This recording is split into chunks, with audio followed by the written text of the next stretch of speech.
माइंडसेटमुळे तो व्यक्ती 10 वर्ष त्या गोष्टीला सर्वाइव्ह करू शकला आणि आज सगळ्यात हायेस्ट पेड ॲक्टर आहे. सुसाईडपर्यंत लोक एका वर्षात जात आहेत फिल्म इंडस्ट्रीमधले.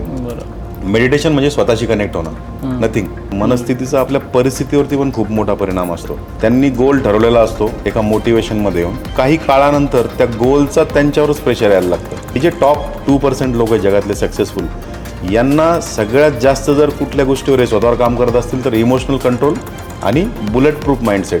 कधी कधी आपल्या बाबतीत विचार केला की चांगलं होतं आणि कधी कधी आपण चांगला विचार करून पण आपल्या बाबतीत वाईट घडतं. Reiki is way of life. आपलं जे फॉर्मल एज्युकेशन आहे, स्कूल एज्युकेशन, ते फक्त तुम्हाला सर्वाईव्ह कसं व्हायचं ते शिकवतं. जगायचं कसं आहे आपल्याकडे शिकवलं जात नाही. पण या आयुष्यातली वाट लागण्याचं काम रिग्रेटमुळं खूप जास्त होतं. Law of attraction, recce, numerology तुम्हाला आयुष्य डिझाईन करण्यासाठी दिलेले टूल्स आहेत.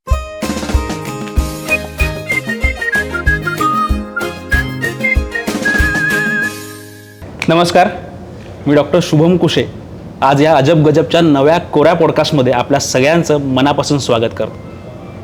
आपल्या सर्वांच्या आयुष्यामध्ये, आयुष्याच्या प्रत्येक टप्प्यावर प्रत्येकालाच एका मेंटॉरची गरज असते, जो आपल्याला नीट गाईड करू शकेल, एक व्यवस्थित दिशा दाखवू शकेल. मग अगदी सामान्यातला सामान्य माणूस असो किंवा एखादा ऑन्ट्रप्रेनर, बिझनेसमॅन, प्रत्येकालाच एका गायडन्सची गरज असते. आणि सध्याच्या कॉम्पिटिटिव्ह वर्क लाईफ स्ट्रक्चरमध्ये आपला बॉडीचा, आपला माइंडचा स्टेबिलिटी मेंटेन करणं, माइंड स्टेबिलिटी मेंटेन करणं, त्याचबरोबर ती स्ट्रेस फ्री लाईफ जगणं हे फार गरजेचं असतं. आणि आजच्या या पॉडकास्टमध्ये आपल्या याच सगळ्या विषयांवरती आपण चर्चा करणार आहोत. सो आज या आपल्या पॉडकास्टमध्ये आपल्यासोबत आहेत कृष्णा बानुसे सर. सर नमस्कार. नमस्कार. आपल्या या अजब गजबच्या परिवारामध्ये मी मनापासून स्वागत करतो. सर, सुरुवातीलाच जसं मी म्हटलं की आज हे कॉम्पिटिटिव्ह वर्क लाईफ झालं आहे. ह्या कॉर्पोरेट स्ट्रक्चरमध्ये फार कॉम्पिटिशन्स वाढले, तर याच्यामध्ये पॉझिटिव्हिटी कुठेतरी कमी होते, नेगेटिव्ह इम्पॅक्ट फार आपल्या माइंडवरती होतो आहे आणि त्यातूनच मग प्रोडक्टिव्हिटीवरती कुठेतरी फटका बसतो आहे आणि त्यातून प्रोडक्टिव्ह काम काही होत नाही. सो मग ह्या वर्क लाईफमध्ये, कॉम्पिटिटिव्ह वर्क लाईफमध्ये नेमकं आपलं पॉझिटिव्हिटी कशी मेंटेन ठेवली पाहिजे? येस. सो सगळ्यात अगोदर तर अजब गजबच्या सगळ्या टीमचं मनपूर्वक धन्यवाद. या टाईपचं, या प्रकारचं व्यासपीठ उपलब्ध करून दिलं. स्ट्रेस फ्री लाईफ किंवा स्ट्रेस हा आपला एकदम परवलीचा शब्द झाला आहे आजचा. मेजरली कोविड आणि त्यानंतर जे ड्रास्टिक ट्रान्सफॉर्मेशन आपल्या लाईफमध्ये आलं सगळ्यांच्या, म्हणजे साधारणतः आपल्याला मोबाईल किंवा डिजिटल गॅजेट्स किंवा आपला स्क्रीन टाईम हा खूप अनेक पटीने वाढलेला आहे. आपल्या प्रोफेशनल लाईफमधले टार्गेट्स किंवा सेलच्या संदर्भातल्या ज्या संकल्पना त्या टोटली इन अँड आउट बदलून गेलेल्या आहेत आणि आपण या सगळ्यांसाठी तयार नव्हतो कुठंतरी. सो बॉडीमध्ये झालेले चेंजेस, आपल्या रुटीनमध्ये झालेले चेंजेस आणि आपली जी लेंदी म्हणता येईल किंवा एकदम ज्याला म्हणता येईल स्थूल जी लाईफस्टाईल आहे, त्या सगळ्यांचा परिणाम आता दिसायला लागलेला आहे. कारण एकतर शरीर आपलं स्थूल झालं आहे. सेकंड थिंग, या सगळ्या स्ट्रेसफुल लाईफमध्ये आपण रिमिडी कुठलीच करत नाही. म्हणजे बघा, तुम्हाला जर सर्दी झाली आणि डोकं दुखतं तर तुम्ही जास्तीत जास्त 1 तास 2 तास बिअर कराल आणि त्याची ट्रीटमेंट घ्यायला जाल. ओके. मात्र आपल्या मनाला कित्येक वर्ष झालेत, 5 वर्ष झालेत, 10 वर्ष झाले, तो स्ट्रेस त्याच ठिकाणी आहे. आणि या सगळ्या स्ट्रेसचा, या विचारांचा जो साठून कचरा होतो आहे, त्या कचऱ्याची दुर्गंधी सुटते आहे आणि त्या दुर्गंधीचं नाव म्हणजे मग BP, शुगर, एन्झायटी, स्ट्रेस.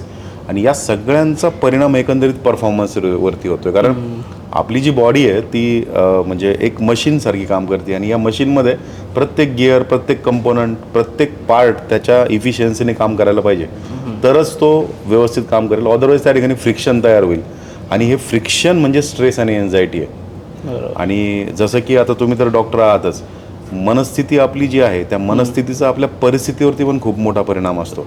आणि एकंदरीत आमचे जे स्ट्रेस मॅनेज करण्याचे किंवा स्ट्रेस लेवलला कमी करण्याच्या ज्या कुठल्या रेमिडीज आहेत ना, त्या मनावर काम करण्याच्या रेमिडीज आहेत. ओके. आणि डेफिनेटली एनी पर्सन त्याच्या नॉर्मल लाईफमध्ये, तो बिझनेस ओनर असेल, गृहिणी असेल, स्टुडंट असेल किंवा तो एका कॉर्पोरेटमध्ये काम करतोय, त्याने जर व्यवस्थित आपल्या मनाची काळजी घेतली आणि या स्ट्रेसला हँडल करायला जर शिकला तर 101% तो त्याच्या कॅपॅसिटीला, त्याच्या प्रोडक्टिव्हिटीला 200%नी म्हणजे into 2 टाइम्स वाढवू शकतो. बरोबर.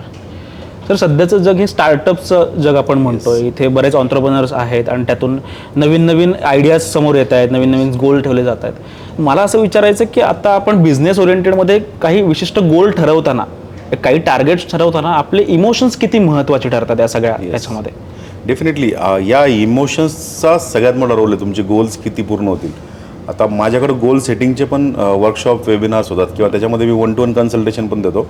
मॅक्सिमम लोक माझ्याकडे येणारे त्यांनी गोल ठरवलेला असतो एका मोटिवेशनमध्ये येऊन. तो गोल ठरवला जातो आणि काही काळानंतर त्या गोलचा त्यांच्यावरच प्रेशर यायला लागतं, म्हणजे त्या गोलची भीती वाटायला लागते. बरोबर. सो या गोल सेटिंगमध्ये जर इमोशनचं महत्त्व तुम्ही विचाराल तर सगळ्यात अगोदर आपले गोल्स जे आहेत ना न्यूट्रली आपण ठरवायला पाहिजे. म्हणजे आपला गोल स्मार्ट असावा. हे यूट्यूबवरती बघून सगळ्यांना पाठ झालं आहे. S stands for specific, M stands for, जे काय असेल ते. पण काय होतं या ओव्हर मोटिवेशनमध्ये, जो मोटिवेशनचा चष्मा आहे किंवा जे मोटिवेशन स्टार्टअपच्या बाबतीत, नवीन बिझनेसच्या बाबतीत दिलं जातं, तुम्ही जर त्यांची टॅगलाईन बघाल तर 15 मिनिटामध्ये एवढे लाख कमवा, 1 महिन्यामध्ये इतके कोटीचं फंडिंग उभी करा. बट जर 1 लाख कॉम्बिनेशनमध्ये एक सक्सेसचा रेशो आहे, 1 लाखात एक स्टार्टअप सक्सेस होतं आणि त्या एका स्टार्टअपच्या सक्सेसला दाखवून जर सगळ्यांना त्या लाईनमध्ये उभं केलं तर 100% त्याच्यामध्ये यश येणार नाही. त्यातल्या अपयशाचा टक्का हा 99.99% असणार आहे. बरोबर. आणि मग या ट्रॅपमध्ये कोण सापडतं? ज्यांचा इमोशनवरती कंट्रोल नाही आहे. जे लोक या प्रकारचे व्हिडिओ बघतात, मोटिवेशनमध्ये येतात आणि स्टार्टअपला सुरुवात करतात, या ठिकाणी कुठंतरी कोणाचं तरी चकाकणारं सक्सेस बघून तो व्यक्ती मोटिवेट होतो, पण त्या सक्सेसला मिळवण्यासाठी टेक्निकली याला जे काही करायचं आहे ना ते हा विसरूनच जातो. त्यामुळे कुठलाही गोल ठरवताना किंवा स्टार्टअप जर तुम्हाला सुरुवात करायचं आहे तर इन अँड आउट आपण न्यूट्रल असायला पाहिजे त्यावेळेस. म्हणजे भावना आपली मोटिवेटेड पण नसावी आणि डिमोटिवेटेड पण नसावी. ओके. म्हणजे इथे माइंडसेटचा खरं तर सगळा खेळ आहे. म्हणजे उगाच तरी दुसऱ्याचा एक सक्सेस काहीतरी आपण बघून आपलं गोल ठरवण्यापेक्षा आपल्याला जे काही करायचं आहे याचा अभ्यास करून आपण कुठपर्यंत मजल मारू शकतो किंवा जे काही वे आहे तो आपण कसा ठरवू शकतो. सध्या बरेचसे असे करिअर्स आहेत जे फार अनसर्टन आहेत. जसं आपण शेअर मार्केटबद्दल बोलू शकतो किंवा फिल्म इंडस्ट्रीबद्दल सुद्धा बोलू शकतो. इथे उद्या नेमकं आपल्यासमोर काय वाढवून ठेवलंय किंवा उद्या नेमकं काय होणार आहे, सो मग हे आपल्याला माहिती नसतं आणि इथे कुठेतरी तो स्ट्रेस खूप होऊन जातोय. सो मग त्या अनसर्टन करिअर्समध्ये आपली माइंड स्टेबिलिटी मेंटेन करणं हे किती महत्त्वाचं आणि ते कशा पद्धतीने करता येईल? येस. आता बघा, पर्टिक्युलरली आपण शेअर मार्केट किंवा रिअल इस्टेट किंवा जे नेम आणि फेमवाली इंडस्ट्री किंवा पॉलिटिशियन्स या ज्या फील्ड्स आहेत ना, याच्यामध्ये मी ज्या ॲक्शन्स घेतोय, for example as a politician मी जे वागतोय याचा रिफ्लेक्स काय येईल आणि समोरून काय रिझल्ट येईल हे माझ्या हातात नाही. सेम वेनी आपले कलाकार पण मेहनत करतात, त्याचं रिझल्ट आपल्या हातामध्ये नाही आहे. शेअर मार्केटमध्ये पण तेच होतं. याचं जर तुम्ही कनेक्शन विचाराल ना तर ह्या तीनही फील्डला हा सगळा इमोशनल गेम आहे आणि याच्यामध्ये सक्सेसफुल तेच लोक होतात ज्यांचं माइंडसेट स्ट्रॉंग आहे. आता माइंडसेट या विषयाबद्दल खूप बोललं जातं. माइंडसेटवर तुम्ही अगदी नुसता गुगलला एक शब्द टाकला, तुम्हाला शेकडो म्हणजे त्याचे तुम्हाला बघण्यासाठी वेळ पुरणार नाही इतकं तुम्हाला लिटरेचर, इतका कंटेंट त्याचा भेटेल. मात्र याची ॲक्च्युअल ॲप्लिकेशन करायला सगळे लोक विसरतात. शेअर मार्केटमध्ये साधारणतः असं म्हटलं जातं 80-20 प्रिन्सिपल हा शेअर मार्केटला खूप लागू होतो. म्हणजे 80-20 प्रिन्सिपल काय सांगतो जगातला, की तुम्हाला सक्सेससाठी 20% अशा गोष्टी ज्या तुम्हाला 80% सक्सेस आणून देऊ शकतात त्याच्याकडे लक्ष द्यायचं आहे. पण दुर्दैवाने होतं काय की 80% अशा गोष्टीकडे लक्ष दिलं जातं ज्या 20%च यशामध्ये देणार आहेत, तुम्हाला सहभाग आहे त्यांचा. सो शेअर मार्केटला ॲनालिसिसचा गेम, शेअर मार्केटला साधारणतः स्ट्रॅटेजीचा गेम असं म्हणून शिकवलं जातं. मात्र शेअर मार्केट हा इमोशनल गेम आहे.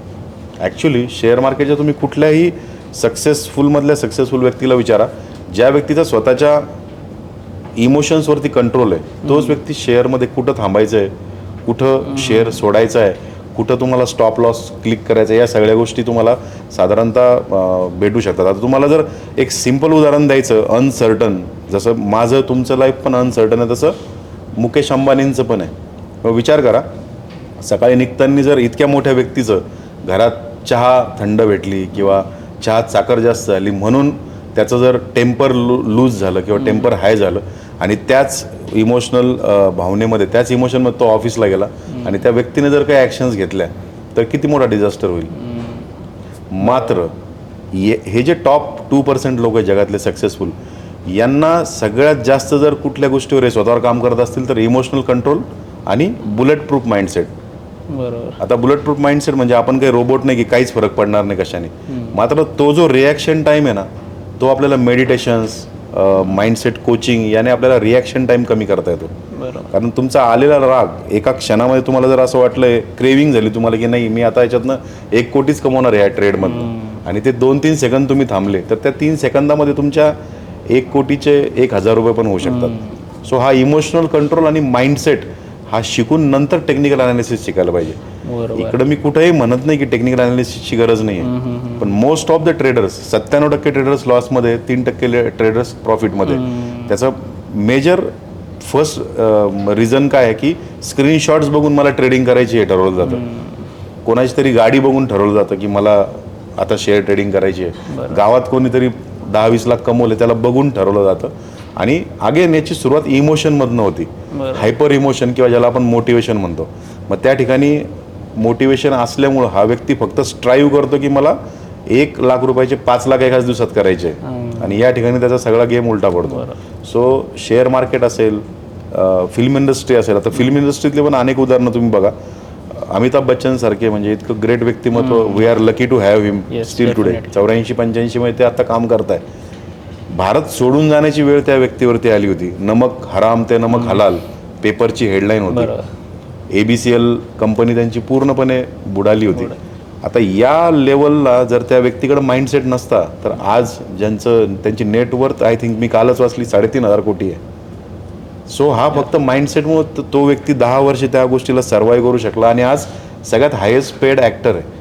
त्याच दुसऱ्या बाजूला तुम्ही आता नावं घेणार नाही मी, मात्र सुसाईडपर्यंत लोक एका वर्षात जात आहेत फिल्म इंडस्ट्रीमधले. So definitely it's a mindset game.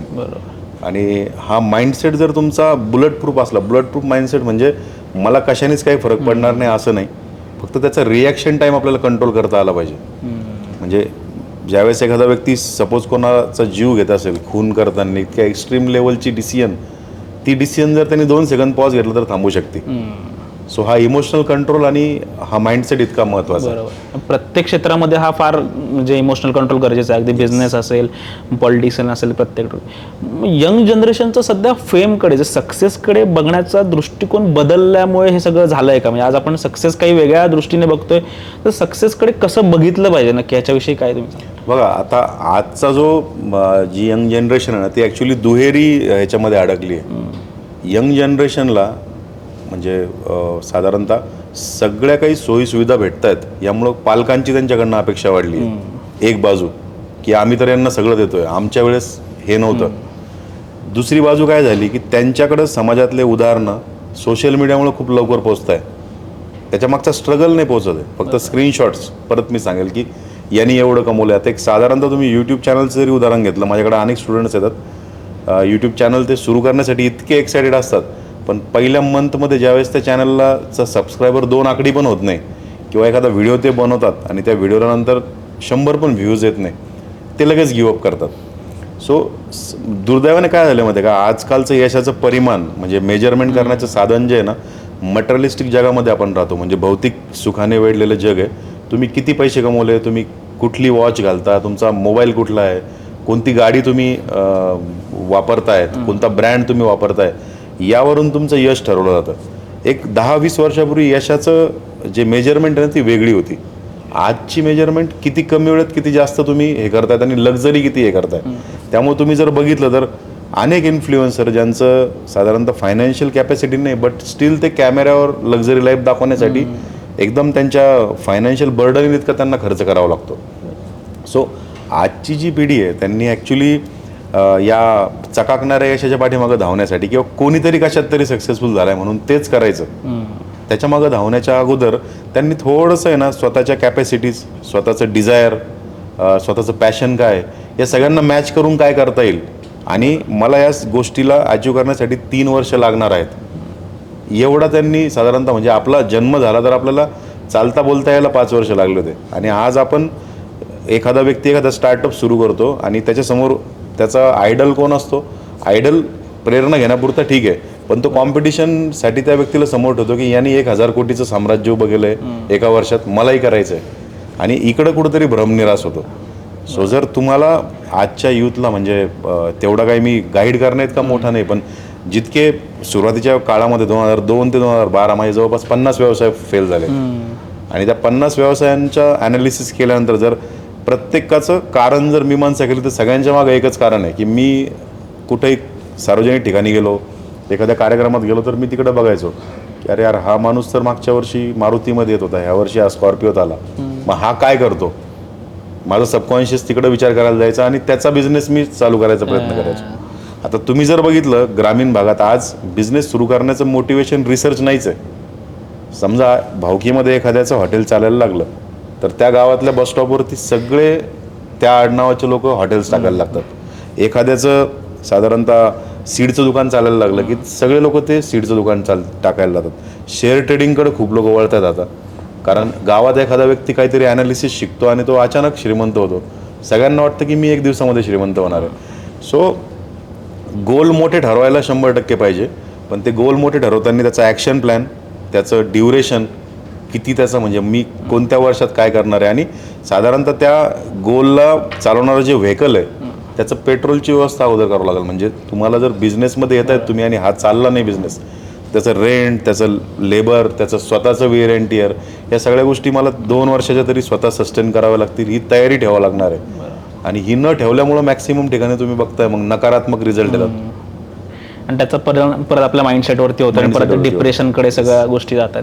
मगाशी जर तुम्ही मेडिटेशनचा उल्लेख केला तर या सगळ्या गोष्टी चालू असताना आपला जो माइंडसेट म्हणतोय की या सगळ्या गोष्टी टॅकल करण्यासाठी थोडीशी मनशांती फार गरजेची आहे.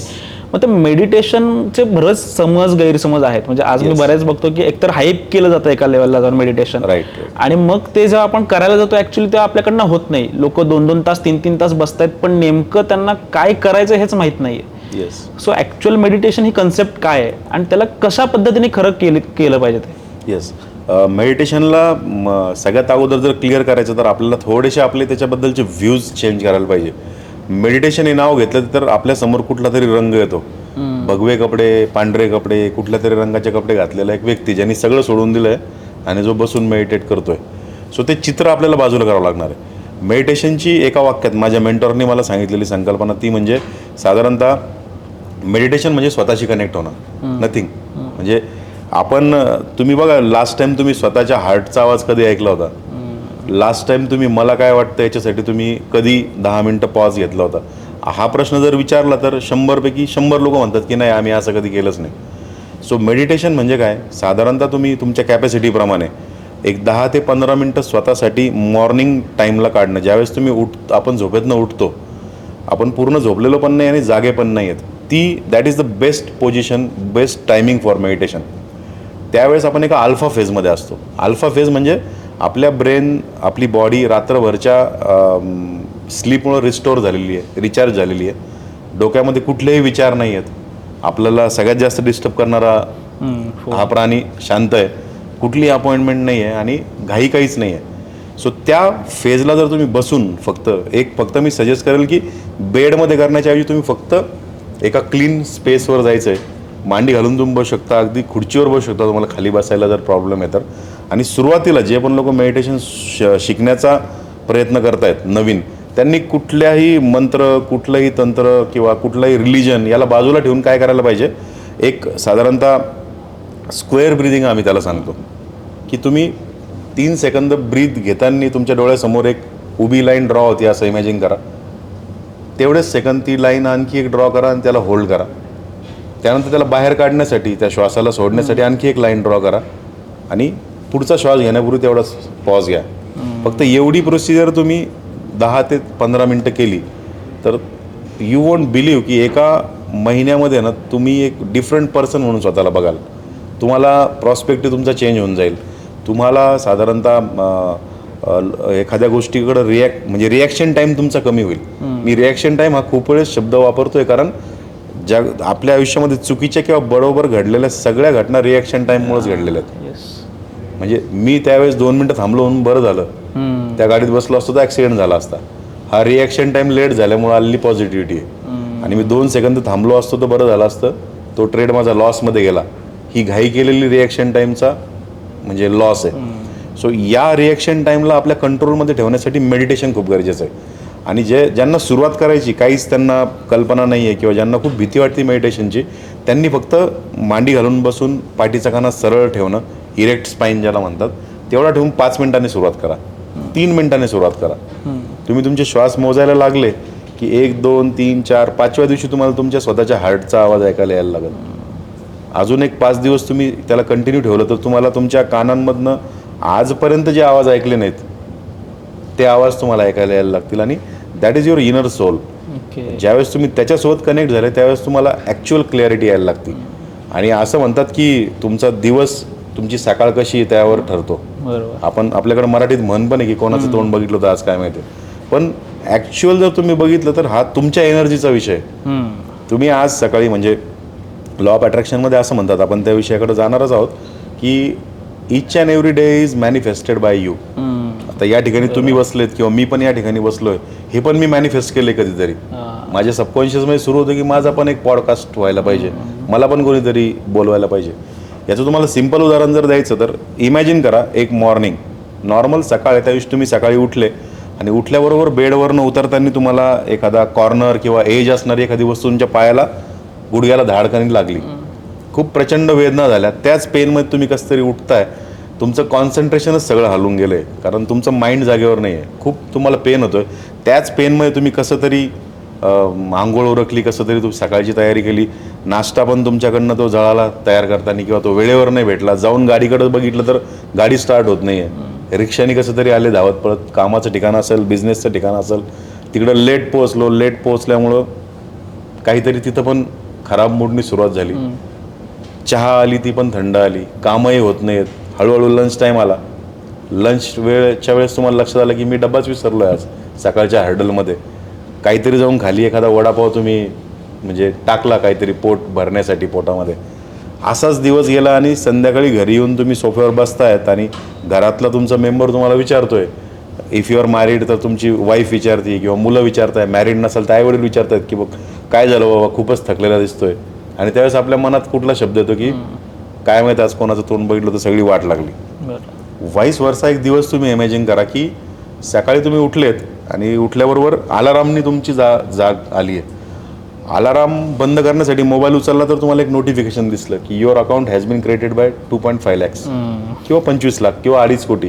तुम्हाला आनंद देईल एवढी अमाऊंट तुम्हाला तिकडे दिसली आहे. त्या आनंदात तुम्ही गाणं म्हणायला लागले, गुणगुणतच आंघोळ केली, व्यवस्थित नाश्ता झाला, व्यवस्थित तुम्ही ऑफिसला पोहोचले आणि तो दिवस पण एकदम आनंदात गेला. ह्या टाईपचे दिवस प्रत्येक व्यक्तीच्या आयुष्यात असतात. फक्त तो पायाला लागलेली वस्तू हा इन्सिडन्स वेगळा असतो. म्हणजे आपल्या दिवसाची सुरुवात जर वाईट विचारांनी झाली, मूड जर वाईट असला तर तो दिवस वाईट जातो. आणि आपल्या दिवसाची सुरुवात त्या बँकेच्या नोटिफिकेशनसारखी चांगली बातमी सकाळी भेटली काहीतरी, तर त्याने जर सुरुवात झाली तर तो दिवस आपला प्रचंड एनर्जेटिक असतो. आणि हा दिवस अनेक लोकांनी अनुभवलेला आहे. म्हणजे मी व्ह्युअर्सला पण सांगेल किंवा तुम्ही पण इमॅजिन करून बघा की एक तुमचं खूप महत्त्वाचं काम आहे, आज तुम्हाला ऑफिसला पोहोचायचं आहे, बॉसनी सांगितलं की मॅनेजमेंटचे लोक येणार आहे, तुम्हाला आज वेळेवर येऊन एकदम व्यवस्थित तुमचं प्रेझेंटेशन द्यायचं आहे. 2 दिवसापासून तुम्ही त्या टेन्शनमध्ये की यार मी लेट नाही झालो पाहिजे, माझं व्यवस्थित झालं पाहिजे. गाडीकडं तुम्ही येत आहे आणि गाडीकडे बघून तुमच्या मनात सहज विचार होतो की अरे यार आज ही पंक्चर होऊ नये. आणि त्या दिवशी 100% तुमचं पेट्रोल तरी संपल, गाडी तरी बंद पडेल, हवा तरी जाईल. असं झालंय का तुमच्या लाईफमध्ये? बरोबर झालं ना, बरं डेफिनेटली. सो हा जो एक्सपिरियन्स आहे ना, थॉट बिकम्स थिंग्स याला म्हणतात. आपण आपलं जे पुढच्या सेकंदातलं आउटकम आहे ते आपल्या विचारातून आपण बोलवतोय. आपण म्हणतोय की let it be bad with me, गाडी पंक्चर होऊ दे, आपणच सांगतोय. सो हा सगळा जो गेम आहे हा पॉझिटिव्ह माइंडचा आहे. आणि जी मी अल्फा स्टेज तुम्हाला सांगितली झोपेतनं उठल्यानंतर मेडिटेशन करण्याची, दॅट इज द मुमेंट. त्या 2-3 मिनिटांमध्ये तुमचा दिवस कसा जाईल ना त्याची रूपरेषा तुम्ही ठरवू शकता. आता एकदा तुम्हाला मेडिटेशनचं सानिध्य आवडायला लागलं त्याच्या पुढच्या खूप स्टेप्स आहेत. मग माझा दिवस कसा जाईल ना, पूर्ण कोणत्या मिनिटाला काय व्हायला पाहिजे याचं प्लॅनिंग करणारे पण मेडिटेशन्स आहेत. बरोबर. बट ते कोणी तुम्हाला बाहेरून येऊन शिकू शकत नाही. You should be used to it. म्हणजे तुम्हाला मेडिटेशन आवडायला पाहिजे. तुम्हाला जर वाटलं की नाही मला 3 मिनिटाच्या मेडिटेशनमधून खूप फायदा झाला, आता मला पुढचं सांगा, देन माझ्यासारखे अनेक लोक आहेत जे तुम्हाला गाईड करतील मेडिटेशनमध्ये. फक्त यूट्यूबवरचे व्हिडिओ बघून हे प्रयोग कोणी स्वतःसोबत करू नये. कारण यूट्यूबवरती मला जर मेडिटेशनचा व्हिडिओ बनवून टाकायचा एखादा, सपोज अनुलोम विलोम किंवा pranayam, I am not that expert, पण मला यूट्यूब विचारणार नाही की तुला यातलं काही येतं का. माझा व्हिडिओ ते पब्लिश करणार आहे. मग मी चुकीचं सांगितलं बरोबर सांगितलं डोंट नो. त्यामुळे फक्त एखादा व्यक्ती ज्याच्याबद्दल तुम्हाला माहिती की ही इज कॅपेबल, ह्या व्यक्तीला मेडिटेशन मधलं कळतं बाबा, अशा व्यक्तीकडनं तुम्ही या गोष्टी शिका. पुन्हा ते आपण माइंडसेटकडेच येतो की तो माइंडसेटच फार गरजेचा आहे. फार गरजेचं आहे. म्हणजे एखादी गोष्ट घडणार जरी असेल चांगली तरी आपण ते म्हणतो की नाहीच होणार आणि मग ती जसं आपण गाडीच्या टायरचं किंवा गाडीचं उदाहरण दिलं तसेच प्रत्येक क्षेत्रामध्ये येत आहे. सो मला असं विचारायचं की ह्या सगळ्या गोष्टी करत असताना तुम्ही म्हटलात की आपला दिवस कसा असावा, आपण जो विचार करतो तसा पण होतोय. मग ते मॅनिफेस्टेशन इथे फार मेजर रोल प्ले करतोय. सो आपल्या बिझनेसमध्ये असेल किंवा आपल्या डेली लाईफमध्ये असेल तर मॅनिफेस्टेशनची प्रॅक्टिस नेमकी कशी आहे आणि नेमकी ती कन्सेप्ट काय आहे ह्याच्याबद्दल जरा एलॅबोरेट केलं. आता मॅनिफेस्टेशन हा जो पार्ट आहे ना, आत्ता तो सध्या खूप ट्रेंडिंगमध्ये, म्हणजे त्याबद्दलचे अनेक व्हिडिओज येत आहेत, खूप लोक स्वतःबद्दल ते ट्राय करतायत. मी तुम्हाला मागच्या उदाहरणात सांगितल्याप्रमाणे each and every moment of your life is manifested by you. Law of attraction हा लॉ आहे. म्हणजे जसं मी हा मोबाईल पकडला आणि सोडला तर खालीच पडणार आहे, कारण गुरुत्वाकर्षणाचा नियम आहे. इकडं पुण्यात पडेल, मुंबईत पडणार नाही असं होणार नाही. लॉ ऑफ अट्रॅक्शन तुम्ही कुठल्या जगात, कुठल्या देशात राहता, कोणत्या जातीचे आहात याचा काहीही म्हणजे भेदभाव न करता law of attraction any time काम करत असतं. फक्त कधी कधी आपल्या बाबतीत विचार केला की चांगलं होतं आणि कधी कधी आपण चांगला विचार करून पण आपल्या बाबतीत वाईट घडतं. या गोष्टीला म्हणतात रँडम मॅनिफेस्टेशन किंवा याला मॅन्युफॅक्चर्ड मॅनिफेस्टेशन म्हणता येईल. म्हणजे आपण एखादी गोष्ट मला जर मिळवायची आहे तर त्या गोष्टीला मिळवण्याच्या ॲक्शन्सचा आपण इतका विचार करतो, आपण त्याला मॅन्युफॅक्चर करण्याचा प्रयत्न करतो आणि त्या प्रोसेसमध्ये जी गोष्ट तुम्हाला इझिली भेटणार तिला आपण लेट करतो, आपण डिले करतो त्याला. So manifestation is about what you want. How म्हणजे ते कसं भेटेल, तुम्ही हाऊवर फोकस केला की मॅनिफेस्टेशन एकदम लेंदी होणार किंवा त्याला इतका वेळ लागेल की तुम्ही म्हणणार काही खरं नसतं लॉ ऑफ अट्रॅक्शनचं. आणि अगेन तुम्हाला सांगेल की अनेक ट्रेनर्स, कोचेस यांचे व्हिडिओज येतात यूट्यूबवरती. ऑब्व्हियसली अर्धवट व्हिडिओ असतो आणि त्याची पूर्ण प्रोसेस माहीत न करता बरेचसे लोक मॅनिफेस्ट करतात आणि 1 महिना 2 महिने अफर्मेशन्स लिहून झाले, विजन बोर्ड बनवला, दररोज मी मेडिटेशन केलं, हे करून एक 8-10 दिवसामध्ये आपल्याला घाई पण फार असते मापं काढण्याची. 10व्या दिवशी तो माणूस म्हणतो की काही खरं नसतं या लॉ ऑफ अट्रॅक्शनचं. सो मी रिक्वेस्ट करेल की डेफिनेटली मॅनिफेस्टेशन मुळंच जगातल्या 2% लोकांनी यश मिळवलं आहे आणि तुमच्या लाईफमध्ये पण जे काही चालू आहे ते पण तुम्हीच मॅनिफेस्ट केलं आहे. त्याच्यामुळे फक्त थोडासा पॉज घेऊन सायंटिफिक मॅनिफेस्टेशन शिकून घ्यायला पाहिजे. आणि सायंटिफिक मॅनिफेस्टेशन म्हणजे रॉकेट सायन्स नाही आहे. सायंटिफिक मॅनिफेस्टेशनचा पहिला रूल आहे की तुमचं माइंड आणि बॉडी हेल्दी असायला पाहिजे. म्हणजे तुम्ही बेड रिडन आहात त्या पोझिशनमध्ये तुम्ही मेडिटेशन किंवा मॅनिफेस्टेशन चांगल्या प्रकारचं करू शकत नाही. माइंडफुलनेस त्यासाठी गरजेची आहे. एक चांगलं शरीर म्हणजे जे ऊर्जावान शरीर ज्याला म्हणता येईल, जे की आपण 7 चक्रांच्या मेडिटेशनमधून किंवा वेगवेगळ्या मेडिटेशनमधून ते मिळवू शकतो, ते असताना आपल्याला काय पाहिजे त्याबद्दल विचार करणं म्हणजे मॅनिफेस्टेशन. फक्त मग आपलं मन खूप म्हणजे चौकस आहे. आपल्या मनाला खूप प्रश्न पडतात, वकिलासारखं असतं मन, की मी जर म्हटलं की मी 1 करोड रुपये मॅनिफेस्ट करतोय तर माझं मन लगेच सांगतं अरे तुझ्या अकाउंटला तर 10,000 रुपये आहेत, 1 CR कसं तुझं असेल. तर त्या लॉजिकलला आपल्याला शांत करण्याची प्रोसेस शिकावं लागेल. Because where logic comes magic goes. Okay. आणि एक थेअरी अशी की we humans are gods, we are just experiencing humanness. या जन्मात आता आपल्या भारतामध्ये तर पुनर्जन्म वगैरे या गोष्टीबद्दल बोललं गेलेलं आहे. बट स्टील जर तुम्ही एक सायंटिफिक जरी वेने विचार केला तर आपण देवाच्या अंश आहोत. जसं आपण म्हणतो ना या युनिव्हर्समध्ये मी राहतो, त्याच्याऐवजी आपल्याला एक कॉन्सेप्ट चेंज करायची, ती म्हणजे आय एम द युनिव्हर्स, ज्याला अहम ब्रह्मास्मी म्हणतात. आपल्या 7 उपनिषद आहेत त्यांच्यामध्ये पण हीच कॉन्सेप्ट लिहिली की ज्यावेळेस तुम्ही स्वतःला ब्रह्म समजाल त्यावेळेस हे सगळं ब्रह्मांड आपल्यासाठी आपल्याला हव्या असणाऱ्या गोष्टी मिळवून द्यायची सुरुवात करेल. आता एक तुम्हाला फेमस कोट सांगेल. तो कोट असा आहे की when you desire for something whole universe conspires to help you in getting that desire, किंवा त्याला साध्य करण्यासाठी हे करतं. याचं हिंदी आवृत्ती म्हणजे जब आप किसी चीज़ को पूरी शिद्दत से चाहते हो पूरी कायनात तुम्हें उससे मिलाने की कोशिश करती है. आपल्याला वाटतं की शाहरुख खानचा डायलॉग आहे, ओम शांती ओमचा आहे. मात्र द ऑलकेमिस्ट नावाचं बुक आहे, ते पुस्तक ज्या व्यक्तीने लिहिलं त्या पुस्तकात हा रेफरन्स आहे. म्हणजे फॉर एक्झाम्पल बघा, तुम्हाला आत्ता जर तहान लागली तर तुमची ॲक्शन काय असणार आहे? तहान लागणं ही तुमची इच्छा आहे, म्हणजे डिझायर आहे. ओके, तहान लागली की तुमच्या बरोबर म्हणजे बायोलॉजिकली सिग्नल जातील तुमच्या मेंदूपर्यंत. मेंदू सांगेल की पायांना उठायला सांगेल, हातांनी ग्लास किंवा आरोची बॉटल घ्यायला किंवा माठातनं पाणी घ्यायला सांगेल आणि ते पाणी आपण पिऊ. याचा अर्थ काय की तुम्हाला मनातून तहान लागली, तुम्ही पाणी पिऊन ती शमवली. असं कधी झालं का की मला काल तहान लागली होती आणि मग मी म्हटलं जाऊ द्या पिलंच नाही?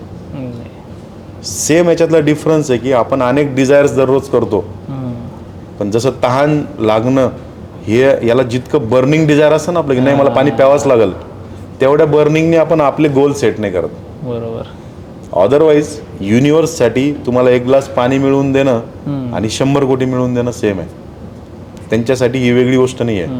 आणि युनिव्हर्स ही कॉन्सेप्ट म्हणजे अशी शक्ती, जे लोक आस्तिक आहेत त्यांनी त्याला देव, ईश्वर, अल्लाह, खुदा, परमेश्वर हे मानावं. जे लोक नास्तिक आहे त्यांनी हे तर अस्तित्व मान्य करायला पाहिजे की एवढी मोठी सृष्टी ही कोणीतरी बनवली आहे XYZ एखाद्या शक्तीने.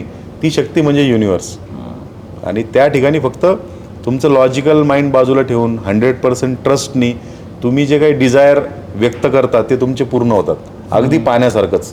बरोबर. फक्त तुम्हाला त्याच्या प्रोसेसवरती विश्वास ठेवावा लागेल आणि हाऊला बाजू ठेवावा लागेल. त्याच्या स्टेप्स मॅक्सिमम वेळेस काय होतं, एखादा गोल आपण मॅनिफेस्ट करायला लागलो ना, सपोज आता तुम्ही तुमच्या करिअरमध्ये जर एका पोस्टला तुम्ही मॅनिफेस्ट करताय की मला या XYZ एका डिपार्टमेंटचं हेड व्हायचं आहे, तर तुमचं लॉजिकल माइंड लगेच स्टेप करायला लागतं की मी या महिन्यात हा प्रोजेक्ट करतो, पुढच्या महिन्यात मी ते करेल, त्यानंतर हे करेल, मग असं प्रेझेंटेशन करेल, मग ते करेल, मग हे होईल, मग मॅनेजमेंट इम्प्रेस होईल. सो तो पाथ तुम्हीच ठरवताय. जिथं की युनिव्हर्सने तुमच्यासाठी इझी पाथ ठरवलेला असेल, एखादा इझी पाथ असेल, त्याला तुम्ही दूर करताय. सो आपल्याला मॅन्युफॅक्चर्ड मॅनिफेस्टेशनला बाजूला ठेवायचं आहे आणि इलॉजिकल ज्याला म्हणतात ना, सगळं काही बाजूला ठेवून फक्त आपल्याला त्या गोष्टीसाठी, जसं तहान लागल्यावर तुम्ही पाणी पिल्याशिवाय राहूच शकत नाही, तसं जर मी मॅनिफेस्ट करतोय एखादी गोष्ट, एखादं वेल्थ, एखादं हेल्थचा गोल, तर ते झाल्याशिवाय मी शांतच बसणार नाही. ही रिक्वायरमेंट त्याच्यामध्ये असते. बरोबर. क्लिअर विजन फार महत्त्वाचं Yes. म्हणजे मॅनिफेस्ट करताना या सगळ्या गोष्टीमध्ये. आपण एनर्जीबद्दल बोलत होतो, तर एनर्जी हिलिंग ही नेमकी कन्सेप्ट काय आहे? आता एनर्जी हिलिंग ही जी कॉन्सेप्ट आहे, अगेन आपल्याकडं काय झालं आहे, पॅकेजिंग जर काही विदेशी असली, म्हणजे साधारणतः युरोपियन, अमेरिकन, मलेशियन, इकडनं जर एखादा विचार आला तर त्याला आपण खूप सिरियसली घेतो.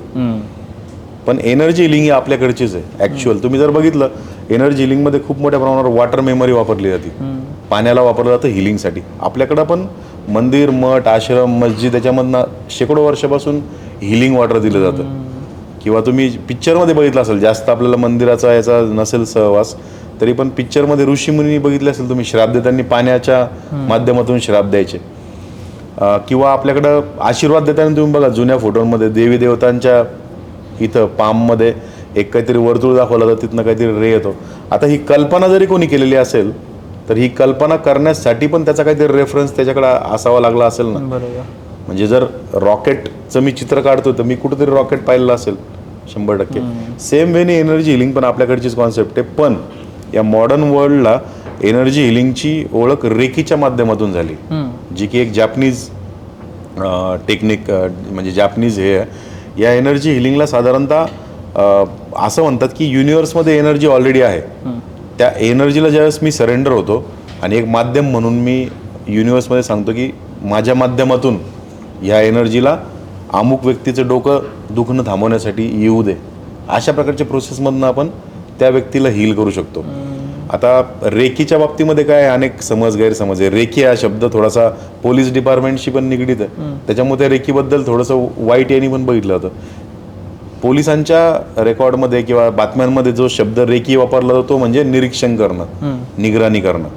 आणि हा जो जॅपनीज शब्द आहे REIKI, रेकी, तर त्या रेकीचा जो अर्थ आहे तो म्हणजे एनर्जीच्या माध्यमातून कुठल्याही गोष्टीला हील करणं.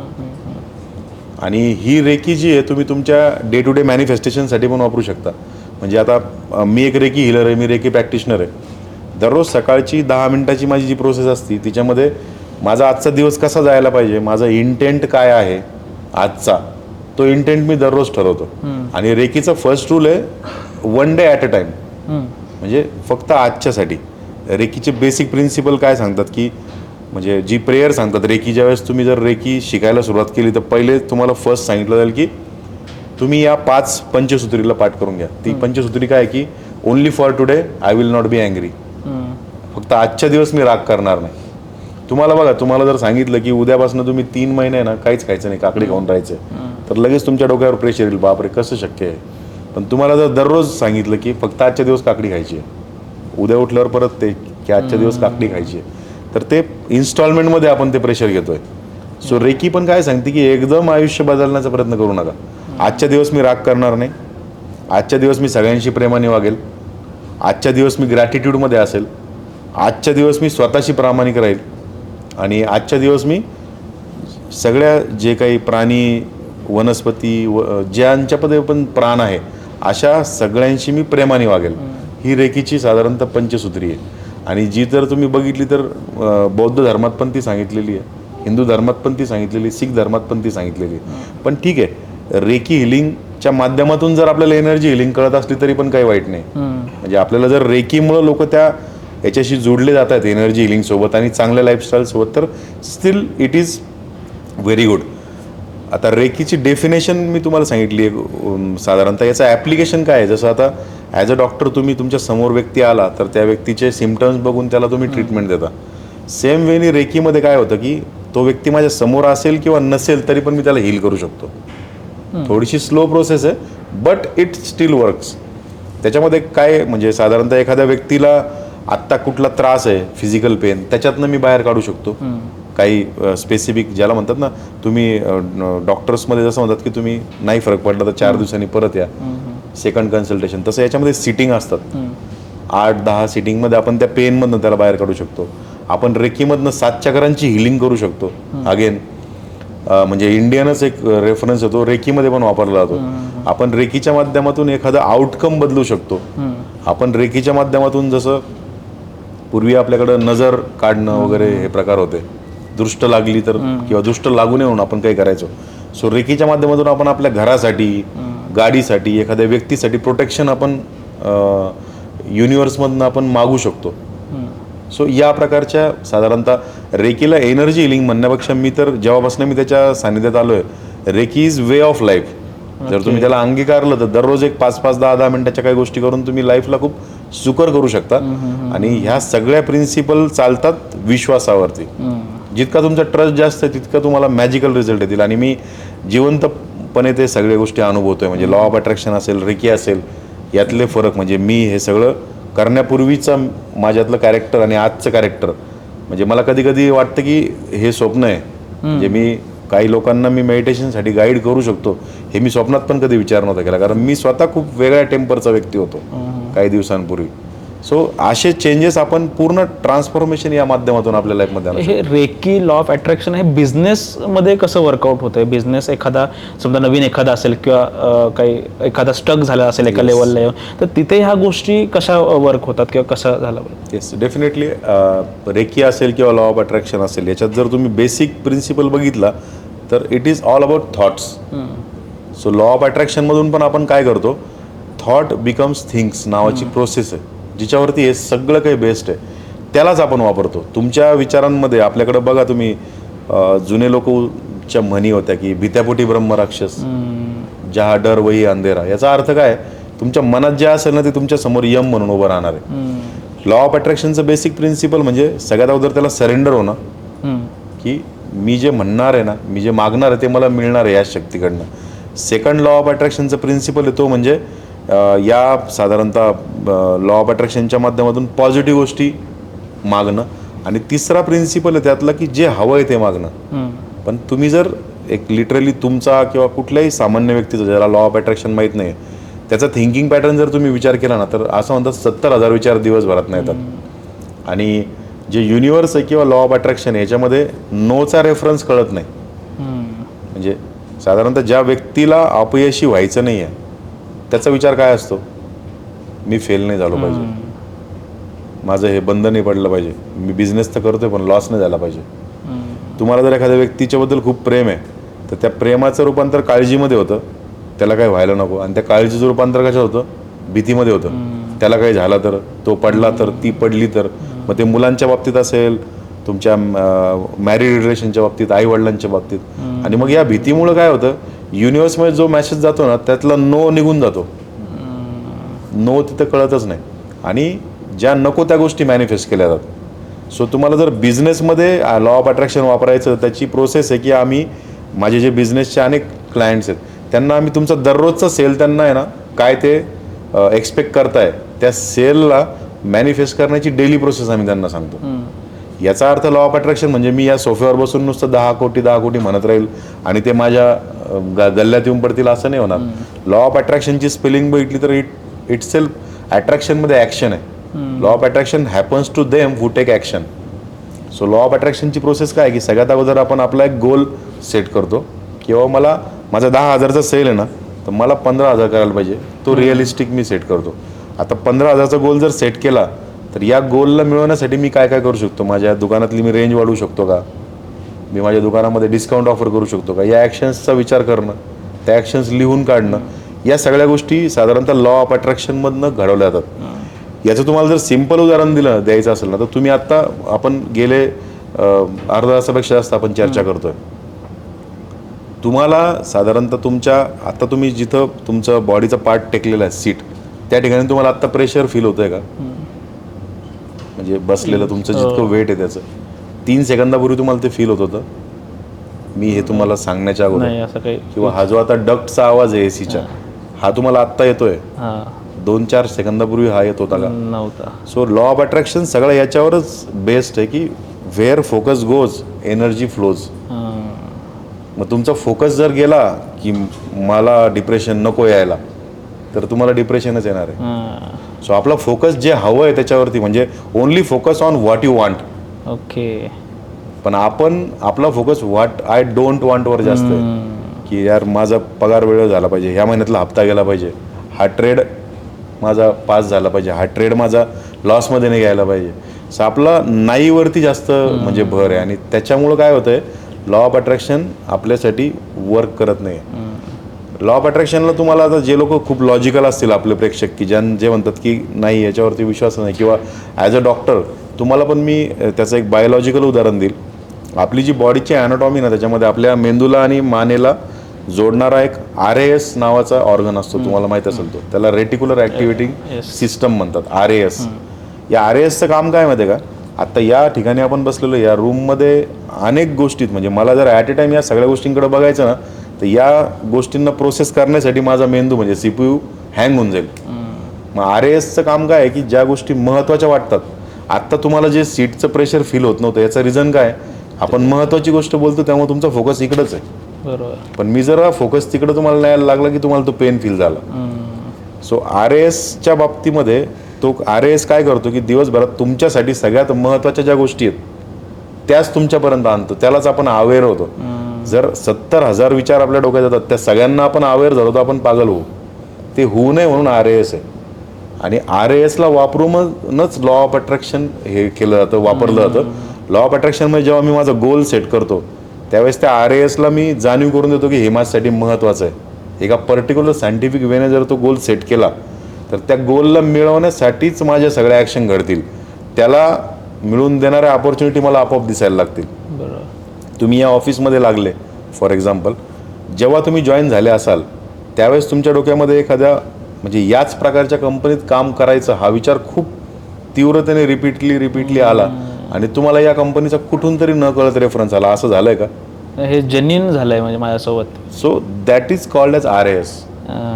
आणखी तुम्हाला सोपं उदाहरण सांगेल, आपल्यापैकी खूप लोकांनी गाडी घेण्याचा प्रयत्न केला असेल एखाद्या वेळेस.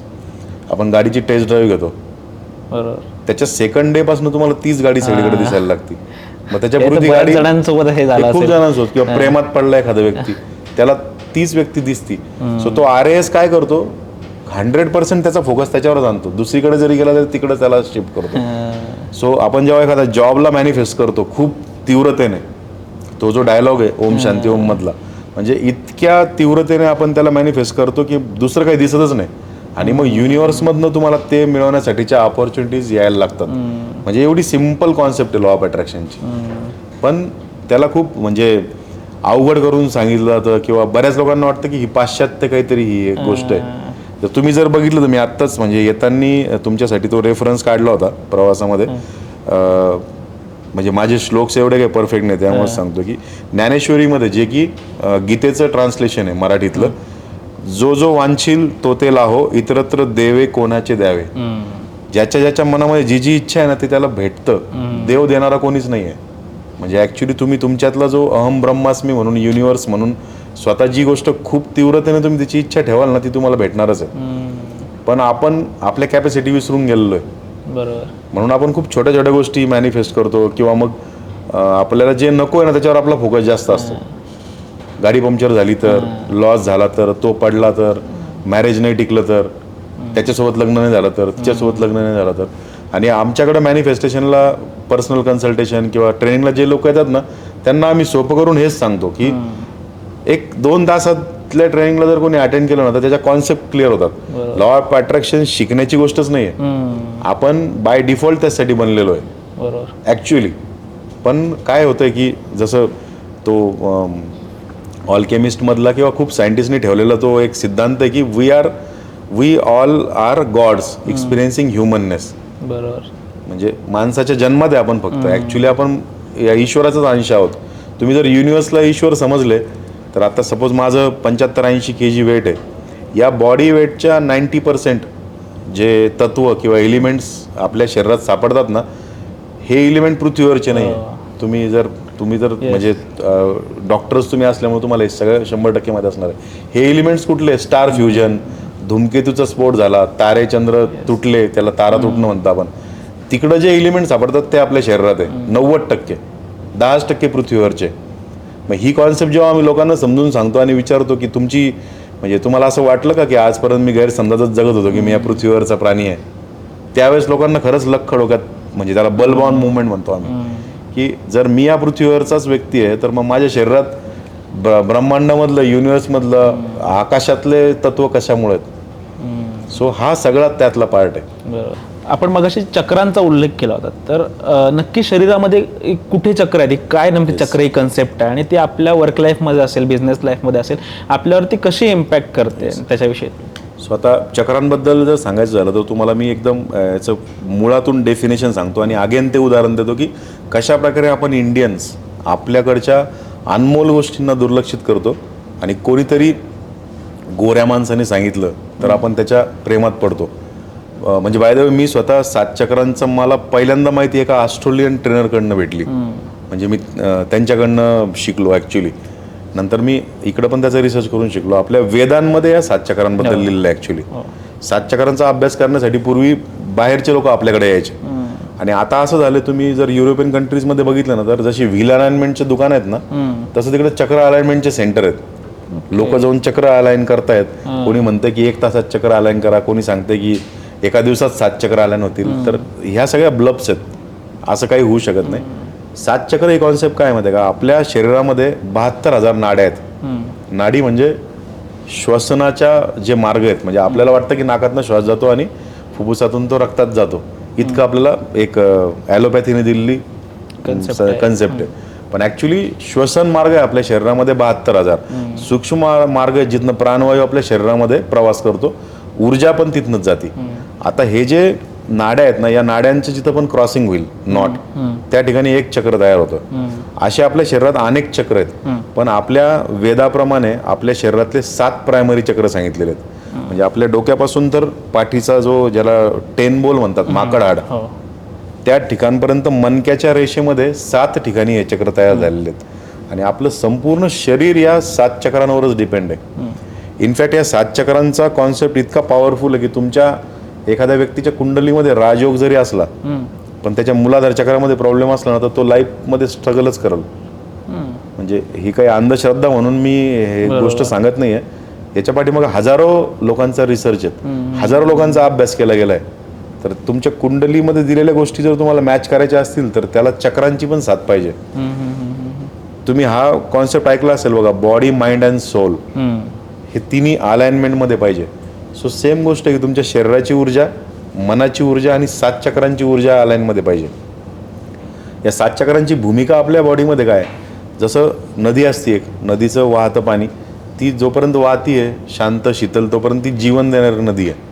त्या नदीत जर अडथळे आले आणि कचरा कुजला, सडला तर जीवन देणाऱ्या नदीचं पाणी विषारी होऊन जातं. त्याच नदीचा जर पूर आला आणि तिने काठ सोडले तर ती जीवन घेणारी नदी होऊन जाते, विध्वंसक. सेम 7 चक्र आहेत. 7 चक्रांची ऊर्जा संतुलित असली तर आपल्या आयुष्यामध्ये सगळ्या गोष्टी वेल अँड गुड होणार आहे. त्या स्टक झाल्या तर बरेच दुष्परिणाम आहे आणि तिची ऊर्जा वाढली तरी खूप सगळे दुष्परिणाम आहे. सो प्रायमरी आपल्या शरीरातले जे 7 चक्र आहे ते सगळ्यात पहिलं चक्र आहे क्रमांक 1चं, दॅट इज मूलाधार चक्र.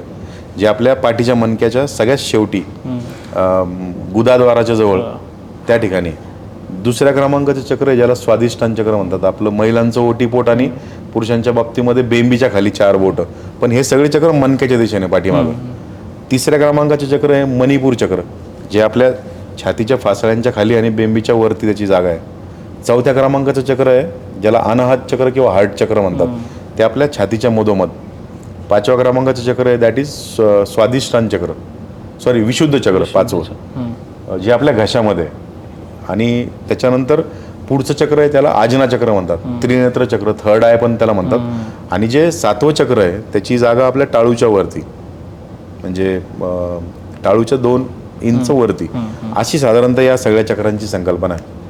आता यातलं जे मूलाधार चक्र आहे याला प्राथमिक चक्र याच्यामुळं म्हणतात की ज्यावेळेस आपला जन्म होतो आणि आईच्या पोटातून आपण बाहेर येऊन ज्यावेळेस आपली नाळ कापली जाते, त्याच्यानंतर आपण आपल्या स्वतःच्या ताकदीवर पहिला श्वास जो घेतो, त्या श्वासाने आणि गुरुत्वाकर्षणाने ती ऊर्जा सगळ्यात अगोदर जाती मूलाधार चक्रामध्ये आणि ते चक्र सगळ्यात अगोदर ॲक्टिवेट होतं. या मूलाधार चक्राचं काम तुमच्या आयुष्याला स्टॅबिलिटी देणं, त्याच्या नावातच आहे सगळं, मूलाधार. सो पृथ्वीमधनं येणारे जे पण तत्व आहेत ते आपल्याला देणं, आपल्या आयुष्यात स्टॅबिलिटी देणं, नात्यामध्ये स्टॅबिलिटी देणं आणि आपले जो साधारणतः आपला पूर्ण हाडांचा सापळा आहे ना त्याला स्ट्रेंथ देणं. मूलाधार चक्रात ज्याची ऊर्जा स्ट्रॉंग आहे ना तो व्यक्ती एकदम रबस्ट असतो, शरीर पण त्याचं तसंच असतं. त्याला व्यवसाय, धंदा, नोकरी, नाते याच्यामध्ये स्थैर्य लवकर लाभतं. आणि ज्याला याच्यात प्रॉब्लेम आहे त्याने किती जरी प्रयत्न केले तरी तुम्ही असे लोक काही बघितले असतील आसपास की खूप प्रयत्न करतात पण त्यांचा दरवर्षी एक धंदा नवीन असतो. म्हणजे मी पण त्यापैकीच एक होतो काही वर्षांपूर्वी. मला कळायचंच नाही की काय होतंय. सगळे प्रयत्न, इन्व्हेस्टमेंट सगळं काही करायचो मी, पण अगेन मला परत सुरुवात करावी लागायची. सो अशा अनेक लोक तुम्ही तुमच्या आसपास बघितले असतील, नोकरीत स्थैर्य लाभत नाही, व्यवसायात लाभत नाही, नात्यामध्ये लाभत नाही, आणि अशा लोकांची बॉडी एकदम म्हणजे ढकलून दिलं तरी काहीतरी तुटल मोडल अशा प्रकारचं शरीर त्यांचं हळूहळू होऊन जातं. ते मूलाधार चक्राच्या ऊर्जेच्या संचार नसल्याचं हे आहे. या मूलाधार चक्रामध्ये जर जास्त संचार झाला ऊर्जेचा तर रागीट स्वभाव पण होतो. अशा प्रकारे या म्हणजे याच्याबद्दल बोलायला गेलं तर खूप एका चक्रावर एक दिवस बोलता येईल इतकं याच्यातलं, पण शॉर्टमध्ये मी सांगतो. सेकंड जे चक्र आहे दॅट इज ते चक्र जे आपल्या ओटीपोटाच्या जवळ आहे ते स्वादिष्टान चक्र. या चक्राला साधारणतः स्व याच्या नावातच तुमचं हे आहे.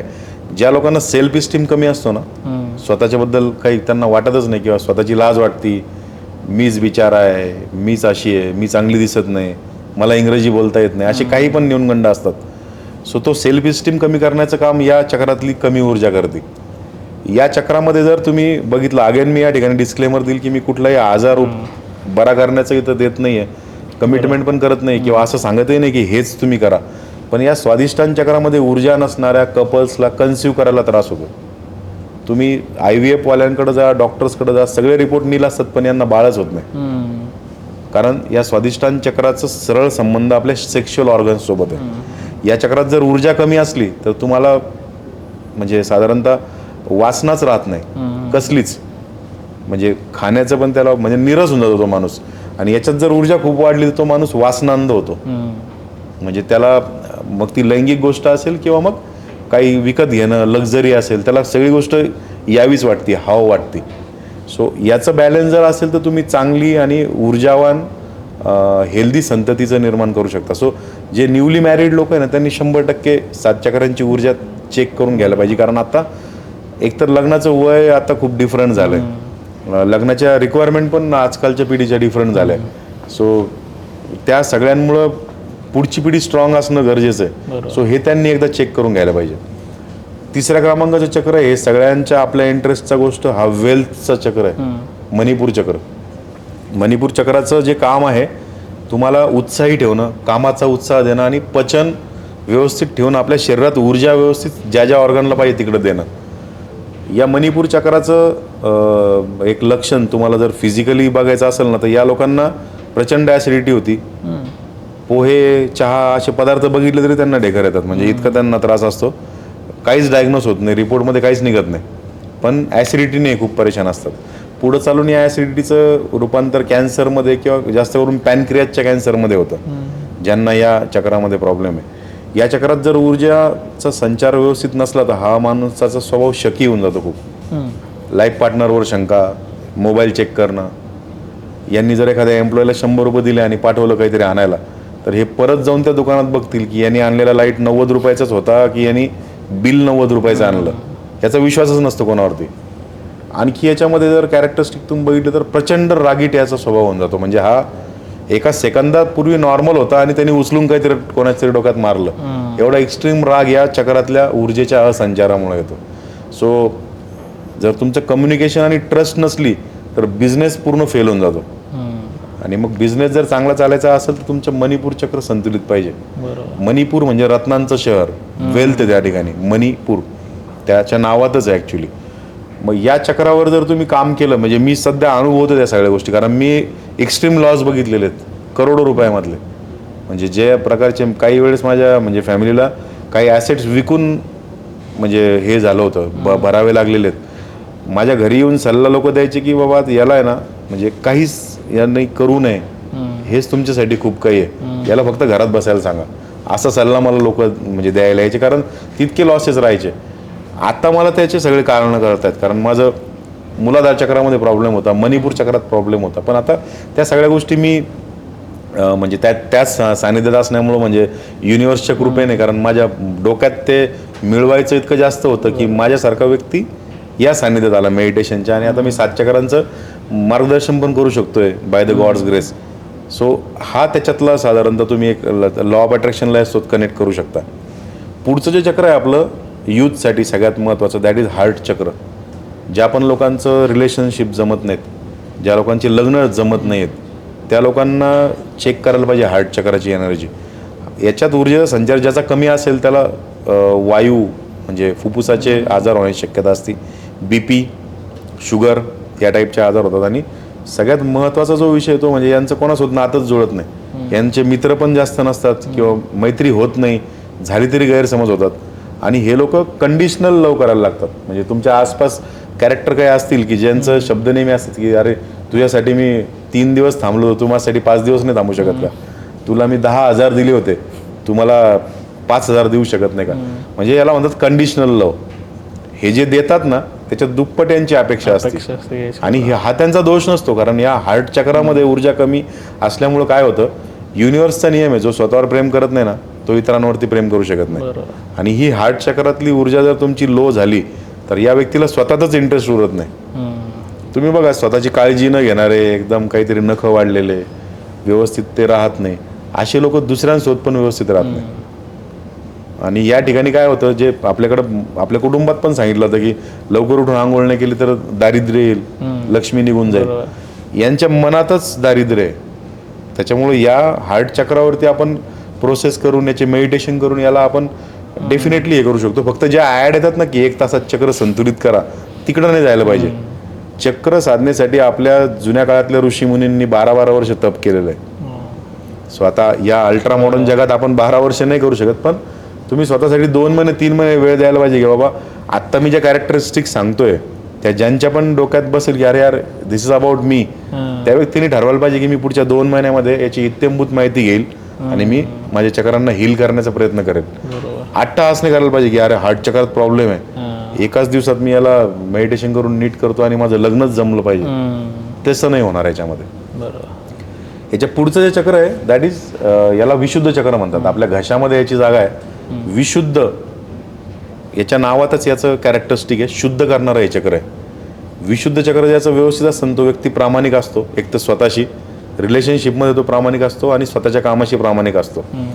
याला 7 चक्रांच्या किंवा मेडिटेशनच्या भाषेमध्ये याला कम्युनिकेशन मिनिस्टर म्हटलं जातं, दळणवळण मंत्री. या चक्रामध्ये जर तुमच्या ऊर्जा कमी असली तर हा व्यक्ती कधीच स्वतःचं मत मांडू शकत नाही. बघा, काही लोक असतात की जे मी आज त्याला सांगेलच, मी तिला आज सांगतोच असं प्रतिज्ञा करून निघतात आणि त्याच्या समोर जाऊन किंवा तिच्या समोर जाऊन काहीच न बोलता वापस येतात. विशुद्ध चक्रामध्ये ऊर्जा कमी आहे. काही घरं जर तुम्ही बघितली जिथं स्त्री प्रधान आहे, वुमन डॉमिनेटिंग घर असलं, पुरुषांना दबावात ठेवलं गेलं, त्या घरातल्या पुरुषांचा आवाज पण स्त्रियांसारखा होऊन जातो हळूहळू, दबून. ज्या घरामध्ये स्त्रियांना खूप दाबून ठेवलं जातं त्या घरामधल्या स्त्रियांना बघा तुम्ही त्या बोलतात ना त्यावेळेस आपल्याला ऐकायला येत नाही, आपल्याला म्हणावं लागतं की थोडं जोरात बोला. सो हा या विशुद्ध चक्रातल्या कमी ऊर्जेचा हे आहे. या विशुद्ध चक्रात कमी ऊर्जा असली तर तुम्हाला तुमचं मत राहत नाही, सगळे लोक तुमच्यावर लादतात. म्हणजे कोणतरी येतं आणि गाडीची चावी मागतं, तुमच्या मनात खूप असतं सांगायचं की बाबा पेट्रोल 110 रुपये लिटर आहे, मी नाही देत तुला गाडी, पण तुम्ही नाही म्हणू शकत नाही. तुम्हाला कोणतरी पैसे मागायला तर त्यांनी पैसे बुडवले मागच्या वेळेस, पण नेक्स्ट वेळेस पण तुम्ही त्याला नाही म्हणू शकत नाही. तुमच्या विशुद्ध चक्रात ऊर्जा कमी आहे. बरोबर. या विशुद्ध चक्रात ऊर्जा जास्त असली तर अशा प्रकारचे कॅरेक्टर्स दुसऱ्याला बोलूच देत नाही. तुमच्या पण लाईफमध्ये असा एखादा व्यक्ती असेल की ज्याला फोन केल्यानंतर हॅलो म्हटलं की पुढचे 3 मिनिट तोच बोलतो, आणि त्याच्यानंतर आपण एक शब्द बोलल्यानंतर परत त्याच तो सुरू करतो, म्हणजे मेरी सुनो. ते लोक दुसऱ्यांचं ऐकून घेत नाही. आता दोन्ही केसमध्ये काय होतं, आपलं मत व्यक्त न केल्यामुळं आपण अंडर प्रिव्हिलेज म्हणता येईल तसं आपलं लाईफ होऊन जातं, आणि आपण कोणाचंच ऐकून न घेतल्यामुळं लोक आपल्याला महत्वच देत नाही की अरे हा याचीच लावतो, डिलीट करून टाका याला. सो दोन्ही केस आपल्यासाठी चांगल्या नाहीत. ज्यांना व्यवसाय करायचा आहे, ऑन्टरप्रिनरशिपमध्ये जायचं आहे किंवा राजकारणात जायचं आहे, त्यांचं विशुद्ध चक्र स्ट्रॉंग असणं गरजेचं आहे. कारण तुम्हाला बोलून आपलं मत दुसऱ्याच्या गळी नाही उतरवता आलं. बिझनेस काय आहे? ही एक गोष्ट आहे किंवा ही सर्व्हिस आहे. मी माझी सर्व्हिस आहे, मी माझ्याच डोक्यातून तयार केली आहे, पण हिला कोणीतरी 10,000 रुपये द्यावं हे मी कोणाला तरी पटवून देणं, दॅट इज बिझनेस. किंवा तुम्ही काही विकताय, 1,000 रुपयाचा एक लाईट आणला, तो 500 रुपये मार्जिन टाकून विकायचा आहे, हे तुम्हाला समोरच्याला पटवून देता आलं पाहिजे. म्हणून ज्यांना बिझनेसमध्ये पॉलिटिक्समध्ये यायचं त्यांचं विशुद्ध चक्र स्ट्रॉंग असायला पाहिजे. या चक्राचं जर इम्बॅलन्स झालं तर थायरॉईडचे आजार पण होतात. तुम्हाला जर हेल्थच्या बाबतीत त्याला चेक करायचं असेल तर. याच्या पुढचं जे चक्र दॅट इज आजना चक्र, त्याला थर्ड आय चक्र म्हणतात. आपल्या या चक्राच्या शृंखलेमध्ये याला सुपरवायझर म्हणता येईल. कॉर्पोरेटमध्ये असताना एक 10-20 लोकांच्या टीममध्ये एक टीम लिडर असतो. सो हे सुपरवायझर, हे इंट्युशनचं चक्र आहे. तुम्हाला काय विचार यायला पाहिजे आणि सगळे चक्र व्यवस्थित काम करता का ते इथनं ठरतं. या चक्रामध्ये जर ऊर्जेचा संचार खूप कमी असला, त्या व्यक्तीला म्हणजे तो घरातून निघतो की चला आज काहीतरी खाऊन येऊ, निघताना त्याच्या डोक्यामध्ये असतं की आज पंजाबी खाऊ. गाडी स्टार्ट करता करतो तो नाही साऊथ इंडियन खायला पाहिजे. गाडी स्टार्ट करून घराच्या बाहेर गाडी निघते तोपर्यंत त्याला वाटतं चायनीज. नंतर असं करत करत सगळं तो गाव फिरून घरी येतो आणि घरी येऊन जेवण करतो. याला काय करावं तेच सुचत नाही थोडक्यात. म्हणजे हा व्यक्ती निर्णय घेऊ शकत नाही. वारंवार याला कोणाला तरी विचारावं लागतं की अरे यार लाल रंगाचा शर्ट आहे, चांगला दिसेल का, मला घेऊ का. म्हणजे कोणालाही हा व्यक्ती सल्ला विचारतो, कारण याचं स्वतःची ऊर्जा विचारांची कमी झालेली असते. याच आजना चक्रात जर खूप जास्त ऊर्जा असली तर या व्यक्तीच्या डोक्यात इतके विचार विड्यासारखे की तो वेडा होऊन जातो. ॲक्च्युअली त्यांना मग मेडिकल ट्रीटमेंटची गरज पडते. म्हणजे इकडे बसलोय आपण की हा डोम किती किलोचा असेल, हा जर पडला तर मी तर गेलोच. अशा प्रकारचे नसलेले विचार यांच्या समोर येतात. आणि जे लोक म्हणतात ना, म्हणजे मला ॲज अ मेडिटेशन कोच किंवा लॉ ऑफ अट्रॅक्शन कोच सगळ्यात जास्त येणारा प्रश्न की सर मेडिटेशन करताना पण निगेटिव्हिटी थांबत नाही. मी मंदिरात आहे पण तरी माझ्या डोक्यात निगेटिव्ह विचार येतोय. मी खूप प्रयत्न करतो किंवा प्रयत्न करते पण निगेटिव्हिटी थांबतच नाही. त्यांच्या आजना चक्रामध्ये ना जास्त ऊर्जा असते, आणि जास्त ऊर्जा म्हणजे वेडे वाकडे विचार, काहीही विचार आहे. आणि याच्या पुढचं जे चक्र आहे दॅट इज सहस्रार चक्र. याला ब्रह्मरंध्र म्हणतात. ब्रह्मरंध्र म्हणजे देवाकडे जाण्याचा मार्ग. आता दुर्दैवाने आपण जे सांसारिक लोक आहे याला आपण ॲक्टिवेट नाही करू शकत. आपलं काम काय, या 6 चक्रांवर काम करणं. आपण जर व्यवस्थित 6 चक्रांना साधारणतः ॲक्टिवेट केलं तर आपण सुखात आनंदात जगतो, आपल्या कुटुंबाला चांगलं आयुष्य देतो. आणि सांसारिक माणसासाठी तीच साधना आहे थोडक्यात. म्हणजे माझ्या फॅमिलीची जी गरज आहे ती जर मी फुलफिल करू शकत नाही तर मी पाप करतोय सरळ सरळ आजच्या जगातलं. आणि माझ्या फॅमिलीसाठी लागणाऱ्या गोष्टी जर मी फुलफिल करू शकतो तर I am a spiritual person. त्यामुळे स्पिरिच्युअलिटीला कुठल्या धर्मासोबत रंगासोबत लावण्याच्या ऐवजी मी माझ्या स्वतःसाठी चांगलं जगतोय, कुटुंबाला चांगलं जगवतोय, आणि त्यातनं उरलेलं काही पार्ट मी समाजासाठी पण देतोय. एवढं करण्याची बुद्धी या सहस्रार चक्रात नाही येते. आपले 6 चक्र बॅलन्स झाल्यानंतर 7व्या चक्रात आपोआप ऊर्जा येते. आणि असं म्हणतात की ज्या लोकांनी 12-15 वर्ष तपश्चर्या करून सहस्रार चक्र ॲक्टिवेट केलं, पुढचा जन्म घ्यायचा की नाही, घ्यायचा असेल तर कोणता घ्यायचा, इतकी अथॉरिटी त्यांना परमेश्वराकडनं भेटते. म्हणजे ते म्हणतात ना की खुदा बंदे से खुद पूछे की बता तेरी रजा क्या आहे, ज्याला सिद्धी म्हणतात. सो आपल्याला म्हणजे माझ्यासाठी तरी पॉसिबल नाही की मी सहस्रार चक्र ॲक्टिवेट करेल. सो आपण या 6 चक्रांवर जर लक्ष दिलं व्यवस्थित तर आपलं हे सहस्रार चक्र पण त्यातनं ॲक्टिवेट होतं आणि आपल्याला लाईफमध्ये हव्या त्या गोष्टी, मी असं म्हणणार नाही की तुम्ही डायरेक्ट अब्जोपती बनाल, कारण लॉ ऑफ अट्रॅक्शन, युनिवर्स, देव, तुम्ही ज्या कुठल्या शक्तीला मानता त्या शक्तीकडनं तुम्हाला काही भेटण्याचे 3 नियम आहे. पहिला नियम काय की तुमच्यासाठी जे योग्य असेल तेच तुम्हाला भेटेल. दुसरा नियम काय की तुम्हाला साधारणतः तुमची जी कॅपॅसिटी आहे, म्हणजे मी 12वी नापास आहे आणि मी म्हणतोय की मला MBBS होऊन मोठं हॉस्पिटल टाकायचं आहे, मी याला मी पात्रतेचा नाही आहे ना ते मला नाही भेटणार. आणि तिसरं, तुम्हाला इथिकल मागणी करायला पाहिजे. कोणाच तरी अकाउंटमधले 1 कोटी मला येऊन जावे, कोणाचा तरी नवरा मला हजबंड म्हणून भेटावा, कोणाच तरी पत्नी मला माझी बायको म्हणून भेटावी. हे अनइथिकल डिझायर्स आहेत तुमचे, हे पूर्ण होत नाही. त्याच्यामुळे या 3 नियमांना स्टिकअप होऊन आपण जे पण मॅनिफेस्टेशन करू ते आपल्या कॅपॅसिटीत पूर्ण होतं. आता लॉ ऑफ अट्रॅक्शनबद्दल जे खूप जास्त हुशार लोक असतात त्यांचा प्रश्न असतो की असं जर काही असतं तर जगात कोणी गरीबच नसतं राहिलं, प्रत्येकाने पैसा मॅनिफेस्ट केला असता. मग यावेळेस हे 3 नियम लागू होतात की जे त्याच्यासाठी योग्य आहे तेच भेटल, त्याची पात्रता आहे तेच भेटल. तो पैसा मॅनिफेस्ट करतो पण त्यासाठी काही करतच नाही, स्किल अपडेट करत नाही, काम करत नाही, कुठून पैसा येणार आहे? त्याच्यामुळे या सगळ्या 3 नियमांना जर याचा ठोकताळा लावला आणि मग लॉ ऑफ अट्रॅक्शन बघितलं तर तुम्हाला ते प्रॅक्टिकल वाटेल. पण दुर्दैवाने काय झालं की लोकांना वाटतं की लॉ ऑफ अट्रॅक्शन हे द सिक्रेट बुकमधनं आलंय, काही लेखकांनी त्याची पिक्चर बनवला किंवा रिच डॅडमधून आलंय. पण या लॉ ऑफ अट्रॅक्शनचं जे मूळ आहे ते उपनिषदामध्ये, ते गीतेमध्ये, ते ज्ञानेश्वरीमध्ये. आणि आपल्याला आता नवीन ॲस्पेक्टनी लॉ ऑफ अट्रॅक्शन शिकण्याची गरज आहे. सो त्याच्यामुळं आम्ही या लॉ ऑफ अट्रॅक्शनचा मराठीमधला वर्कशॉप सुरू केला, फ्री केला आहे, जेणेकरून येतील. ऑब्व्हियसली त्याच्यामध्ये बिझनेस व्हावा हा माझा स्वार्थ आहे पुढचा, पण त्या फ्री 2 तासात येणाऱ्या लोकांना पण आहे ना ते एवढं तरी घेऊन जातात की नाही यार, मी आजपर्यंत लॉ ऑफ अट्रॅक्शन बद्दल चुकीचा विचार केला, आता मला सिरियसली लॉ ऑफ अट्रॅक्शन शिकायचंय, एवढा थॉट घेऊन ते जातात. मग खूपच एक मिसकन्सेप्शन इथे दूर झालं. म्हणजे लोकांना लॉ ऑफ अट्रॅक्शन म्हणजे एक ही गोष्ट मी विचार केली ती मला मिळाली इथपर्यंत सीमित आहेत, पण त्यातले क्रायटेरिया घेतले, त्यातले बारकावे त्यांना कळत नाहीत. आणि त्यामुळे ते फ्री लेक्चरमध्ये सुद्धा एवढं जरी ते क्लिअर झालं आणि ती शिकायची झाली तरी ते खूप होऊन जाईल. आपण ह्या ज्या वर्क लाईफमध्ये जे बिझनेसमध्ये म्हणा, आपण ह्या ज्या आत्तापर्यंत गोष्टी डिस्कस करतो याच्यात स्वतःला कुठेतरी आपण स्वतःकडे लक्ष द्यावं, स्वतःच्या माइंडकडे लक्ष द्यावं. तर एक सेल्फ हेल्प नावाची जी गोष्ट आहे त्याच्याकडे आपण कसं बघितलं पाहिजे की म्हणजे कोणीतरी दुसऱ्यांनी आपल्याला जो होतोय तो त्रास आपल्याला सांगून आपल्याला ते सांत्वन देणं आणि त्यातून आपल्याला बरं वाटणं, की हे ह्याच्यापेक्षा आपण आपल्या बॉडीसाठी, आपल्या स्वतःच्या मनासाठी विचार करून सेल्फ हेल्प करणं, ह्याची काय कन्सेप्ट आहे आणि कसा विचार आपण केला पाहिजे? ॲक्च्युली सेल्फ हेल्प या विषयावर तुम्ही विचारलं ते खूप म्हणजे सगळ्यात बेस्ट मी क्वेश्चन म्हणायला, कारण आपल्याकडे ना इंडियन कल्चरमध्ये सेल्फ हेल्पला काहीतरी दुसऱ्या ग्रहावरचा हा विषय असं म्हणून बघितला जातं. आता सेल्फ हेल्प म्हणजे काय, साधारणतः एखाद्या व्यक्तीने स्वतःचं व्यक्तिमत्व डेव्हलप करण्यासाठी काय काय गोष्टी करायला पाहिजे.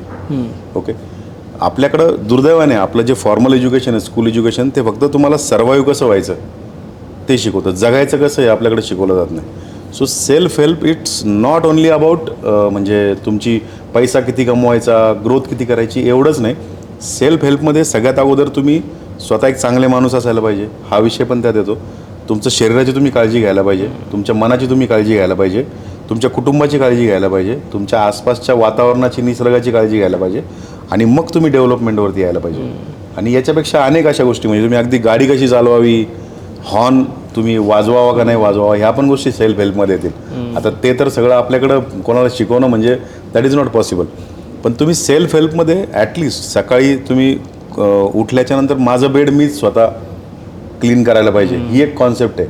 ती आपल्याकडं म्हणजे मेल डॉमिनेट संस्कृती असल्यामुळे ते माणसांना ते पटतच नाही. माझं अंथरूण मी कसं काय उचललं, माझी बायको उचलती, आई उचलती, बहीण उचलती, तिथनं याचं रिजेक्शन सुरू होतं.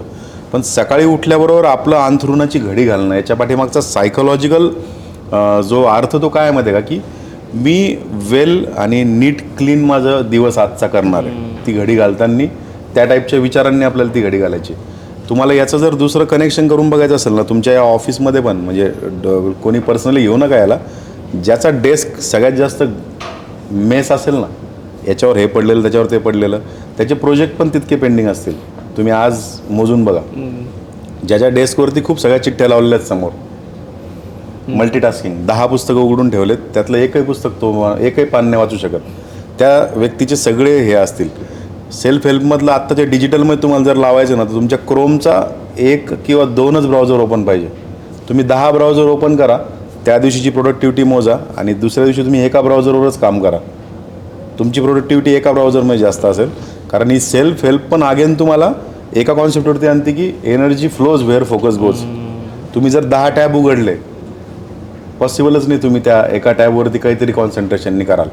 सेम वेनी आपला डेस्क, आपला अंथरूण, आपलं कपाट, आपल्या ज्या साधारणतः पर्सनल बिलॉंगिंगच्या गोष्टी आहेत, यांना नीट क्लीन ठेवणं, नखं वेळेवर काढणं, क्लीन शेव्ड राहणं, चांगले कपडे घालणं आणि मेडिटेशन करून स्वतःच्या शरीराची काळजी घेणं, एवढं बेसिक जरी सेल्फ हेल्प आपण कन्सिडर केलं आणि आपल्या मुलांना सांगायला सुरुवात केली, तर हा खूप मोठा गेम चेंजर असेल. कारण अगेन 80-20 प्रमाणे आपण ही 20%च गोष्ट आहे जी तुम्हाला 80% यश देणारी आहे. पण आपण 80% पुस्तकं वाचतोय जे तुम्हाला 20% पण देतील की नाही माहीत नाही. कारण आय डोंट नो, म्हणजे मी एज्युकेशनच्या विरुद्ध आहे असं नाही आहे, पण मला सॅन कॉस थिटा कधीच कामाला नाही आला, किंवा मला साधारणतः मी आज जे काही शिकवतो ते सगळं मी ऑनलाईन बुक, CD, यूट्यूबमधले पेड कोर्सेस यांच्यामधनं मी शिकलेलो आहे. आणि जे ॲक्च्युअल एज्युकेशनमध्ये शिकलो त्याचा काहीच कॉन्टेक्स्ट नाही आहे. फक्त इंग्रजी वाचता येते, बोलता येते, तेवढाच वापरता आला. सेम वेनी आपल्या एज्युकेशनमध्ये आपल्याला सेल्फ हेल्प टाकणं गरजेचं आहे. एक बिझनेस ओनर सेल्फ हेल्पमधनं स्वतःचं उदाहरण साधारणतः सेट करू शकतो. एक CEO स्वतःचं साधारणतः जे लाईफस्टाईल आहे ती चेंज करून स्वतःचं एक्झाम्पल सेट करू शकतो. कारण ज्यावेळेस तुम्ही एखाद्या व्यक्तीला, एखाद्या टीमला सांगता ना, आणि ते तुम्ही केलेलं असतं, आपण ज्यावेळेस फक्त करायला सांगतो सेल्स एखाद्याला की सेल्सवरती लेक्चर देणं, आणि एखाद्याने सेल्स ॲक्च्युअल फील्डमध्ये उतरून तो सेल्स करायचा आणि मग टीमला सांगायचं की कल मैंने जाके 20 क्लोजिंग किया है, अभी आपका क्या है. सो ही जी पॉवर येते ना ती सेल्फ हेल्पमधनंच येते, अदरवाईज ती येऊ शकत नाही. सो सेल्फ हेल्पवरती बोलण्यासारखं खूप आहे, पण स्टुडंट लाईफ, ऑन्ट्रप्रनरची लाईफ, एक कॉर्पोरेट एम्प्लॉईची लाईफ, एका पॉलिटिशियनची लाईफ, याच्यात सेल्फ हेल्प खूप गरजेचं आहे. आणि जास्त डीप जरी नाही तरी तुम्ही स्वतःचं, म्हणजे स्वतः घरात पाणी मागणं बंद करा आजपासून. पाणी आणून दे, रिमोट आणून दे, मोबाईल आणून दे, हा चार्जिंग लाव, ते बंद करा. सकाळी स्वतःचं अंथरून स्वतः तुम्ही घडी घाला. 15 मिनटं मेडिटेशन आणि 40 मिनटं तुमचं स्वतःची फिटनेस, असा 50-60 मिनिटचा मी टाईम काढा. कारण दिवसभरात आपण सगळ्या जगाची ऐकतोय, सगळ्या जगाचं आपण हे करतोय. माझ्या 5 डेजच्या मेडिटेशन कोर्समध्ये एक सेल्फ लव नावाचं मेडिटेशन आहे. अक्षरशः त्या दिवशी लोक रडतात. ते सांगतात की मी म्हणजे बघितलंच नाही मी स्वतःला 10 वर्ष झाले. कारण आता काय झालं, तुमची स्वतःशी भेट म्हणजे काय, ऑफिसला पळताना जे 5 मिनटं आरशासमोर तुम्ही भांग पाडता, तितकंच तुम्ही स्वतःला बघता. या पूर्ण ऑफिसमध्ये किंवा ऑडियन्समध्ये पण मी विचारतो की तुम्ही स्वतःला 15 मिनिटाच्या पूर्वी कधी बघितलं आहे? 15 मिनिट्स तुम्ही स्वतःला उभारून आरशासमोर बघितलं आहे कधी? तुमची हार्टबीट कधी तुम्ही हे केली का?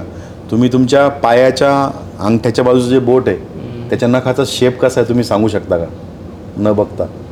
कारण तुम्ही सगळ्या जगाला बघताय, स्वतःलाच बघत नाही. सो सेल्फ हेल्पमधला बेस्ट वे म्हणजे अंथरून स्वतःचं घडी घालणं. हा नुसता ॲक्शन नाही आहे, ॲक्च्युली माझं लाईफ नीट अँड क्लीन करायची आहे हा उद्देश ठेवून तुम्ही माझा आजचा दिवस पण मी असा याच घडीसारखा व्यवस्थित मला वाटेल तसाच मी करणार आहे. त्याच्यानंतरचे 50-60 मिनटं मेडिटेशन आणि तुमच्या हार्टला थकवणारी एक रबस्ट एक्सरसाइज. कारण 220च्या पुढं पण जायचं असतं हे त्याला विसरून गेलाय तो, आणि तशी सिच्युएशन आली की हार्ट अटॅक येतो. एक्झॅक्टली. सो या सगळ्या गोष्टी खूप इंटरकनेक्ट आहे. सेल्फ हेल्प म्हणजे it is not only about discipline. ही स्वतःची काळजी घेण्याचं आहे, आणि स्वतःची काळजी, स्वतःचं प्रेम म्हणजे एक्सरसाइज आणि मेडिटेशन त्यातल्या मेजर कंपोनंट आहे. आणि थर्ड आहे तो तुमची डाएट. तुम्ही जे खाल तसंच तुम्ही बनाल. सो अगेन याच्यावरती पण आपण खूप वेळ बोलू शकतो, पण या 3-4 गोष्टी तुम्ही सेल्फ हेल्पमध्ये, सेल्फ हेल्पला कन्क्लूड करायचं झालं तर सेल्फ हेल्प इज अ की टू सक्सेस, असं आपण सरळ म्हणू शकतो. कारण तुम्ही या सगळ्याच गोष्टी जर आपण व्यवस्थित केलं तर सक्सेस याच्यापेक्षा दुसरं मला वाटत नाही दुसरं काय. डेफिनेटली. सर सध्या आता ह्या सगळ्या गोष्टींच्या पलीकडे मला एक थोडं जायचं आहे. एक न्यूमरोलॉजीवरती थोडंसं हाईप होतं आहे की न्यूमरोलॉजी नेमकं कन्सेप्ट काय आहे, नक्की कशी वर्क होते? Yes, definitely. आता ही पण अगेन आपलं इंडियनच इन्व्हेन्शन आहे न्यूमरोलॉजी पण. अंकशास्त्र त्याला म्हणतात. या अंकशास्त्रामध्ये काय आहे की तुमचा जन्म, त्याची जी तारीख आहे आणि तुमच्याशी असोसिएटेड सगळे नंबर्स यांचा तुमच्या आयुष्यावर काय परिणाम होतो हे सांगितलं जातं शॉर्टमध्ये न्यूमरोलॉजी.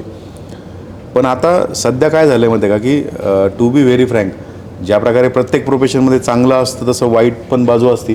तर याचा परिणाम अंधश्रद्धेपर्यंत खूप गेला आहे. ज्योतिष असेल, ज्योतिष खूप प्युअर सायन्स आहे, पण ते ज्योतिष करणारे काही लोकांनी त्याची इमेज खराब केली. तसं न्यूमरोलॉजीचं पण आहे.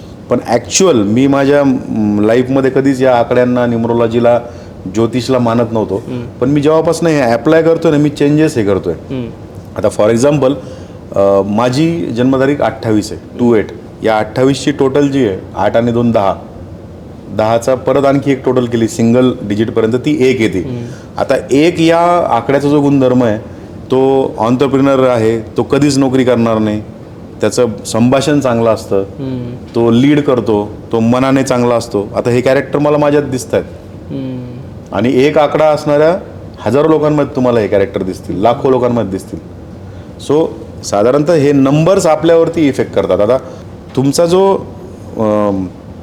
मुलांक आहे जन्मतारखेची, फक्त सिंगल तारखेची टोटल, त्याच्या तारखेच्या त्याच्याशी जे शत्रू फिगर्स आहेत, शत्रू आकडे म्हणता येईल त्याला, ती तुमच्या मोबाईल नंबरची टोटल पण नाही व्हायला पाहिजे आणि मोबाईल नंबरमध्ये पण ते आकडे मिनिमम असायला पाहिजे. कारण आपल्याकडे बघा 2 प्रकारचे कर्म असतात, संचित कर्म आणि अर्जित कर्म म्हणता येईल आपल्याला. त्याला संचित म्हणजे जन्मतारीख आहे, तुम्ही ती बदलू शकत नाही. दुसरा अर्जित, किंवा त्याचा शब्द कदाचित मला चुकतोय, अर्जित नाही म्हणता येईल त्यांना, पण मोबाईल नंबर हा पण एक आकडा आहे जो आपल्याशी 24 तास असोसिएट आहे. सो तुमचा मोबाईल नंबर, तुमचा अकाउंट नंबर, गाडीचा नंबर यांना आपण चेंज करू शकतो.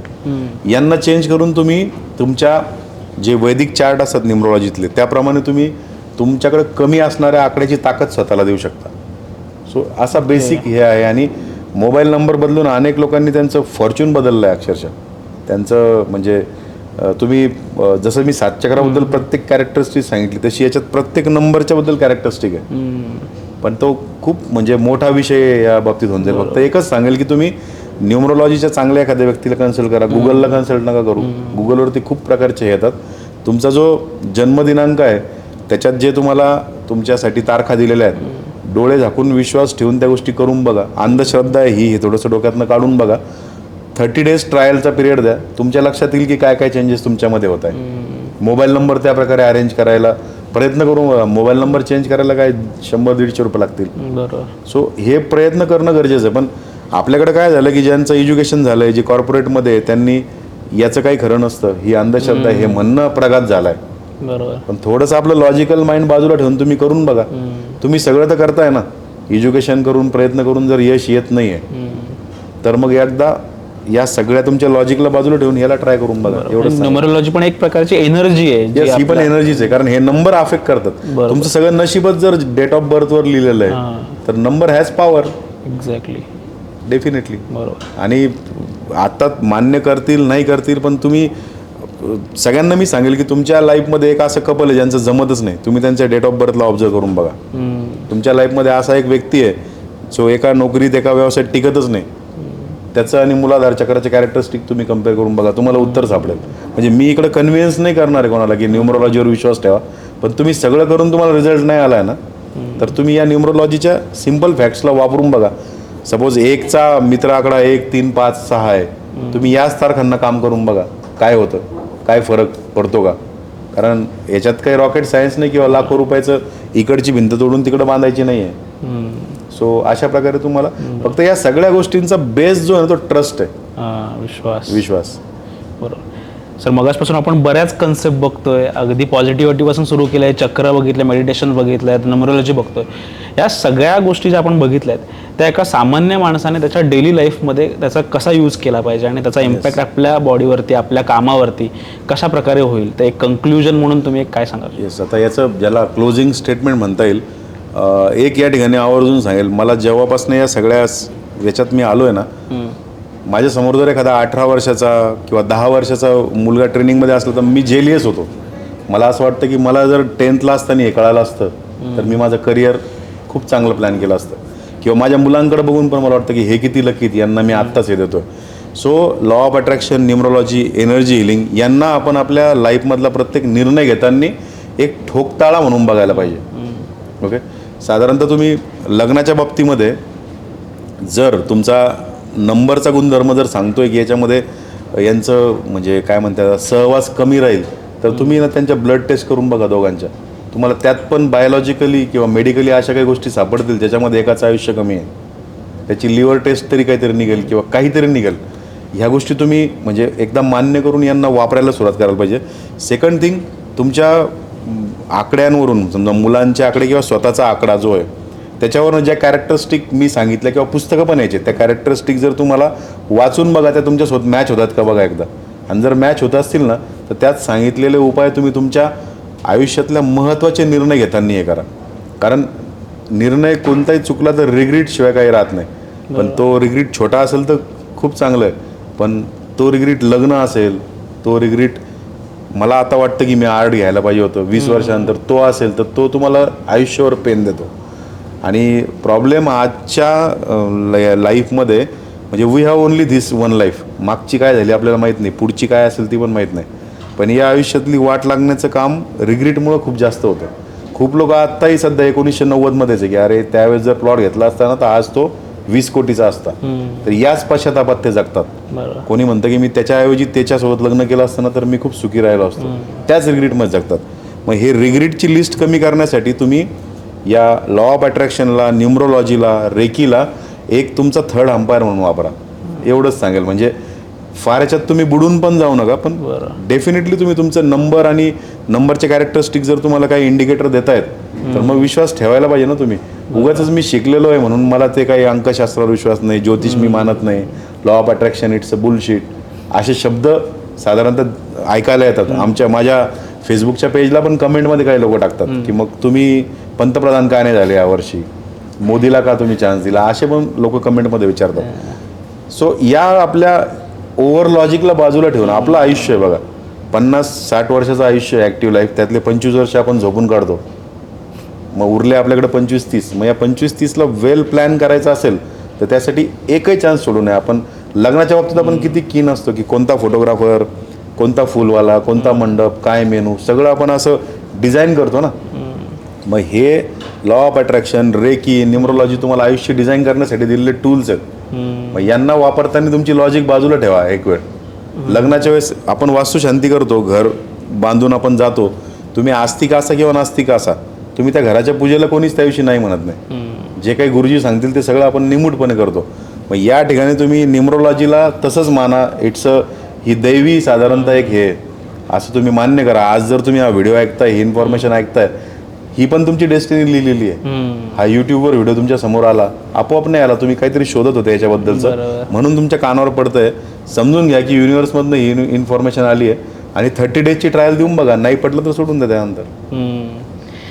खरंच म्हणजे या पॉडकास्टमध्ये मलाच खूप मजा आली होस्ट करताना, कारण बरेच एवढे कन्सेप्शन्स होते, जे मिसकन्सेप्शन होते दूर झालेत. आणि खरंच आपण बऱ्याच विषयांना टच केलं आहे, बऱ्याच विषयांवरती चर्चा केली आहे. अगदी पॉझिटिव्हिटीपासून सुरू केली आपण, चक्रांबद्दल बरंच बोललो आहे, मेडिटेशनबद्दल बोललो आहे, रेकी समजून घेतली, म्हणजे रेकीचे बरंच मिसकन्सेप्शन्स आहेत ते नेमकं काय, न्यूमरोलॉजीबद्दल आपण बऱ्याच चर्चा केल्या. तर ओव्हरऑल मला असं वाटतं की खूपच असा कलेक्टिव्ह असा खूप स्ट्रॉंग मेसेज देणारा हा पॉडकास्ट आहे, जिथून सगळ्यांनाच एक चांगला गायडन्स मिळेल. त्यांच्या वर्क लाईफमध्ये असेल, स्टुडंट लाईफमध्ये असेल किंवा काही स्टार्टअप्समध्ये असेल, ओव्हरऑल लाईफ जर्नीमध्ये हा पॉडकास्ट, हे जे थॉट्स तुम्ही जे आज शेअर केलेत, हे खरंच अजब गजबच्या परिवाराला आणि जो माणूस हा पॉडकास्ट ऐकतोय त्याला सगळ्याला यातून काही ना काहीतरी बेनिफिट नक्की मिळणार, तो यातून काही ना काहीतरी नक्की घेऊन जाणार आहे आणि पॉझिटिव्ह विचाराने तो या सगळ्या गोष्टींकडे बघणार आहे. जसं तुम्ही म्हटलं की ट्राय तरी करून बघूच शकता जर कुठल्याच गोष्टी तुम्हाला वर्कआउट होत नाही आहेत. सो खरंच एक खूपच सुंदर असा हा पॉडकास्ट झाला आहे. आणि जसं आपला सगळ्यांनाच माहिती आहे अजब गजबच्या मेंबर्सना की आपल्याकडे जो गेस्ट येतो त्याला आपण एक गिफ्ट हॅम्पर देतो. सो सरांचं मनापासून मी आभार मानतो की तुम्ही इथे आलात आणि खरंच एक खूप इन्फॉर्मेटिव्ह. सर तुम्ही कसं सांगाल, तुमचा आजचा एक्सपिरियन्स कसा होता इथे आलात? डेफिनेटली सगळ्यात अगोदर तर अजब गजबच्या सगळ्या टीमचं मला धन्यवाद द्यावा लागला आणि अभिनंदन पण करावं लागेल की खूप वेगवेगळ्या प्रकारचे पॉडकास्ट असतात आणि मराठीमध्ये हा साधारणतः प्रयत्न दिसत नाही. म्हणजे मराठीमध्ये काहीतरी ज्या रुटीन गोष्टी त्याच करायच्या, ज्या सगळ्यांनी करून झाल्यात नंतर त्याच्यावरती यायचं, मात्र तुम्ही इनिशिएट करताय हे सगळ्यात चांगली गोष्ट आहे. सेकंड थिंग म्हणजे माझ्या पण कोचिंगचा ट्रेनिंगचा सगळा जो माझा SOP तो मराठी आहे. डिजिटल मार्केटिंग मराठीतनं शिकवली मी. तसं तुम्ही मराठीतनं पॉडकास्टची सुरुवात केली आहे. मी तुम्हाला म्हणजे पायोनियरच म्हणाल या गोष्टीतला, आणि सगळे विषय घेतात, तर खूप छान तुमचा हा प्रयत्न आहे. आणि महत्त्वाची गोष्ट म्हणजे माझ्यासारख्या व्यक्तीला जे माझं मत आहे, मला जे वाटतं दररोज, आत्ता तुमच्यासाठी किंवा टेक्निकल वेने इट्स अ पॉडकास्ट, पण मला जे लोक निगेटिव्ह प्रश्न विचारतात त्यांना जे बोलावं असं वाटतं ना, ते सगळं या ठिकाणी मला बोलता आलं. कारण माझ्या ट्रेनिंग्समध्ये मला हे सगळं बोलता येत नाही. तिकडे एक स्ट्रक्चर ठरलेलं असतं. सो मे बी यातनं एका व्यक्तीचं जरी लॉ ऑफ अट्रॅक्शनबद्दलचं हे बदललं, तर त्याचा जो ग्रॅटिट्यूड आहे आणि त्याच्या लाईफमधल्या चांगल्या चेंजेसचं सगळं क्रेडिट अजब गजबचं असेल, तुमच्या टीमचं असेल. Thank you so much sir. तर मला आशा आहे, मला विश्वास आहे की आपण सगळ्यांनी हा पॉडकास्ट शेवटच्या मिनिटापर्यंत, शेवटच्या सेकंदापर्यंत बघितला असेल. कारण इतका हा इन्फॉर्मेटिव्ह पॉडकास्ट आहे, इतकं मंत्रमुग्ध करून टाकणारा पॉडकास्ट आहे. तुम्हाला यातल्या कुठल्या कन्सेप्टविषयी काही अजून विचारायचं असेल, तुमच्या काही शंका असतील, तर नक्की आम्हाला कमेंटमध्ये सांगा. जे काही आपण उदाहरणं शेअर केली, जसं त्यातलं एक टायर पंक्चरचं होतं की काही माझ्या आज गाडीच पंक्चर होणार आहे, किंवा आज माझ्या रस्त्यात पेट्रोलच संपणार आहे, आणि ती गोष्ट होते. किंवा एखादी गाडी आपल्याला आवडत असते, आपण त्याच्याबद्दल विचार करतो, ती घेतो, आणि ती घेतल्यानंतर आपल्याला बऱ्याच गाड्या त्या रस्त्यावरती दिसतात. हे असे अनुभव आपल्या प्रत्येकालाच आले असतील, तर ते नक्की आम्हाला कमेंटमध्ये सांगा. अजब गजबला सबस्क्राईब केलं नसेल तर सबस्क्राईब करा. हा पॉडकास्ट आवडल्यास लाईक करा, शेअर करा, आणि नक्की पुन्हा आपण भेटूया पुढच्या पॉडकास्टमध्ये. थँक्यू. अशा दिलखुलास गप्पांसाठी अजब गजबला सबस्क्राईब करा, लाईक, शेअर आणि कमेंट नक्की करा.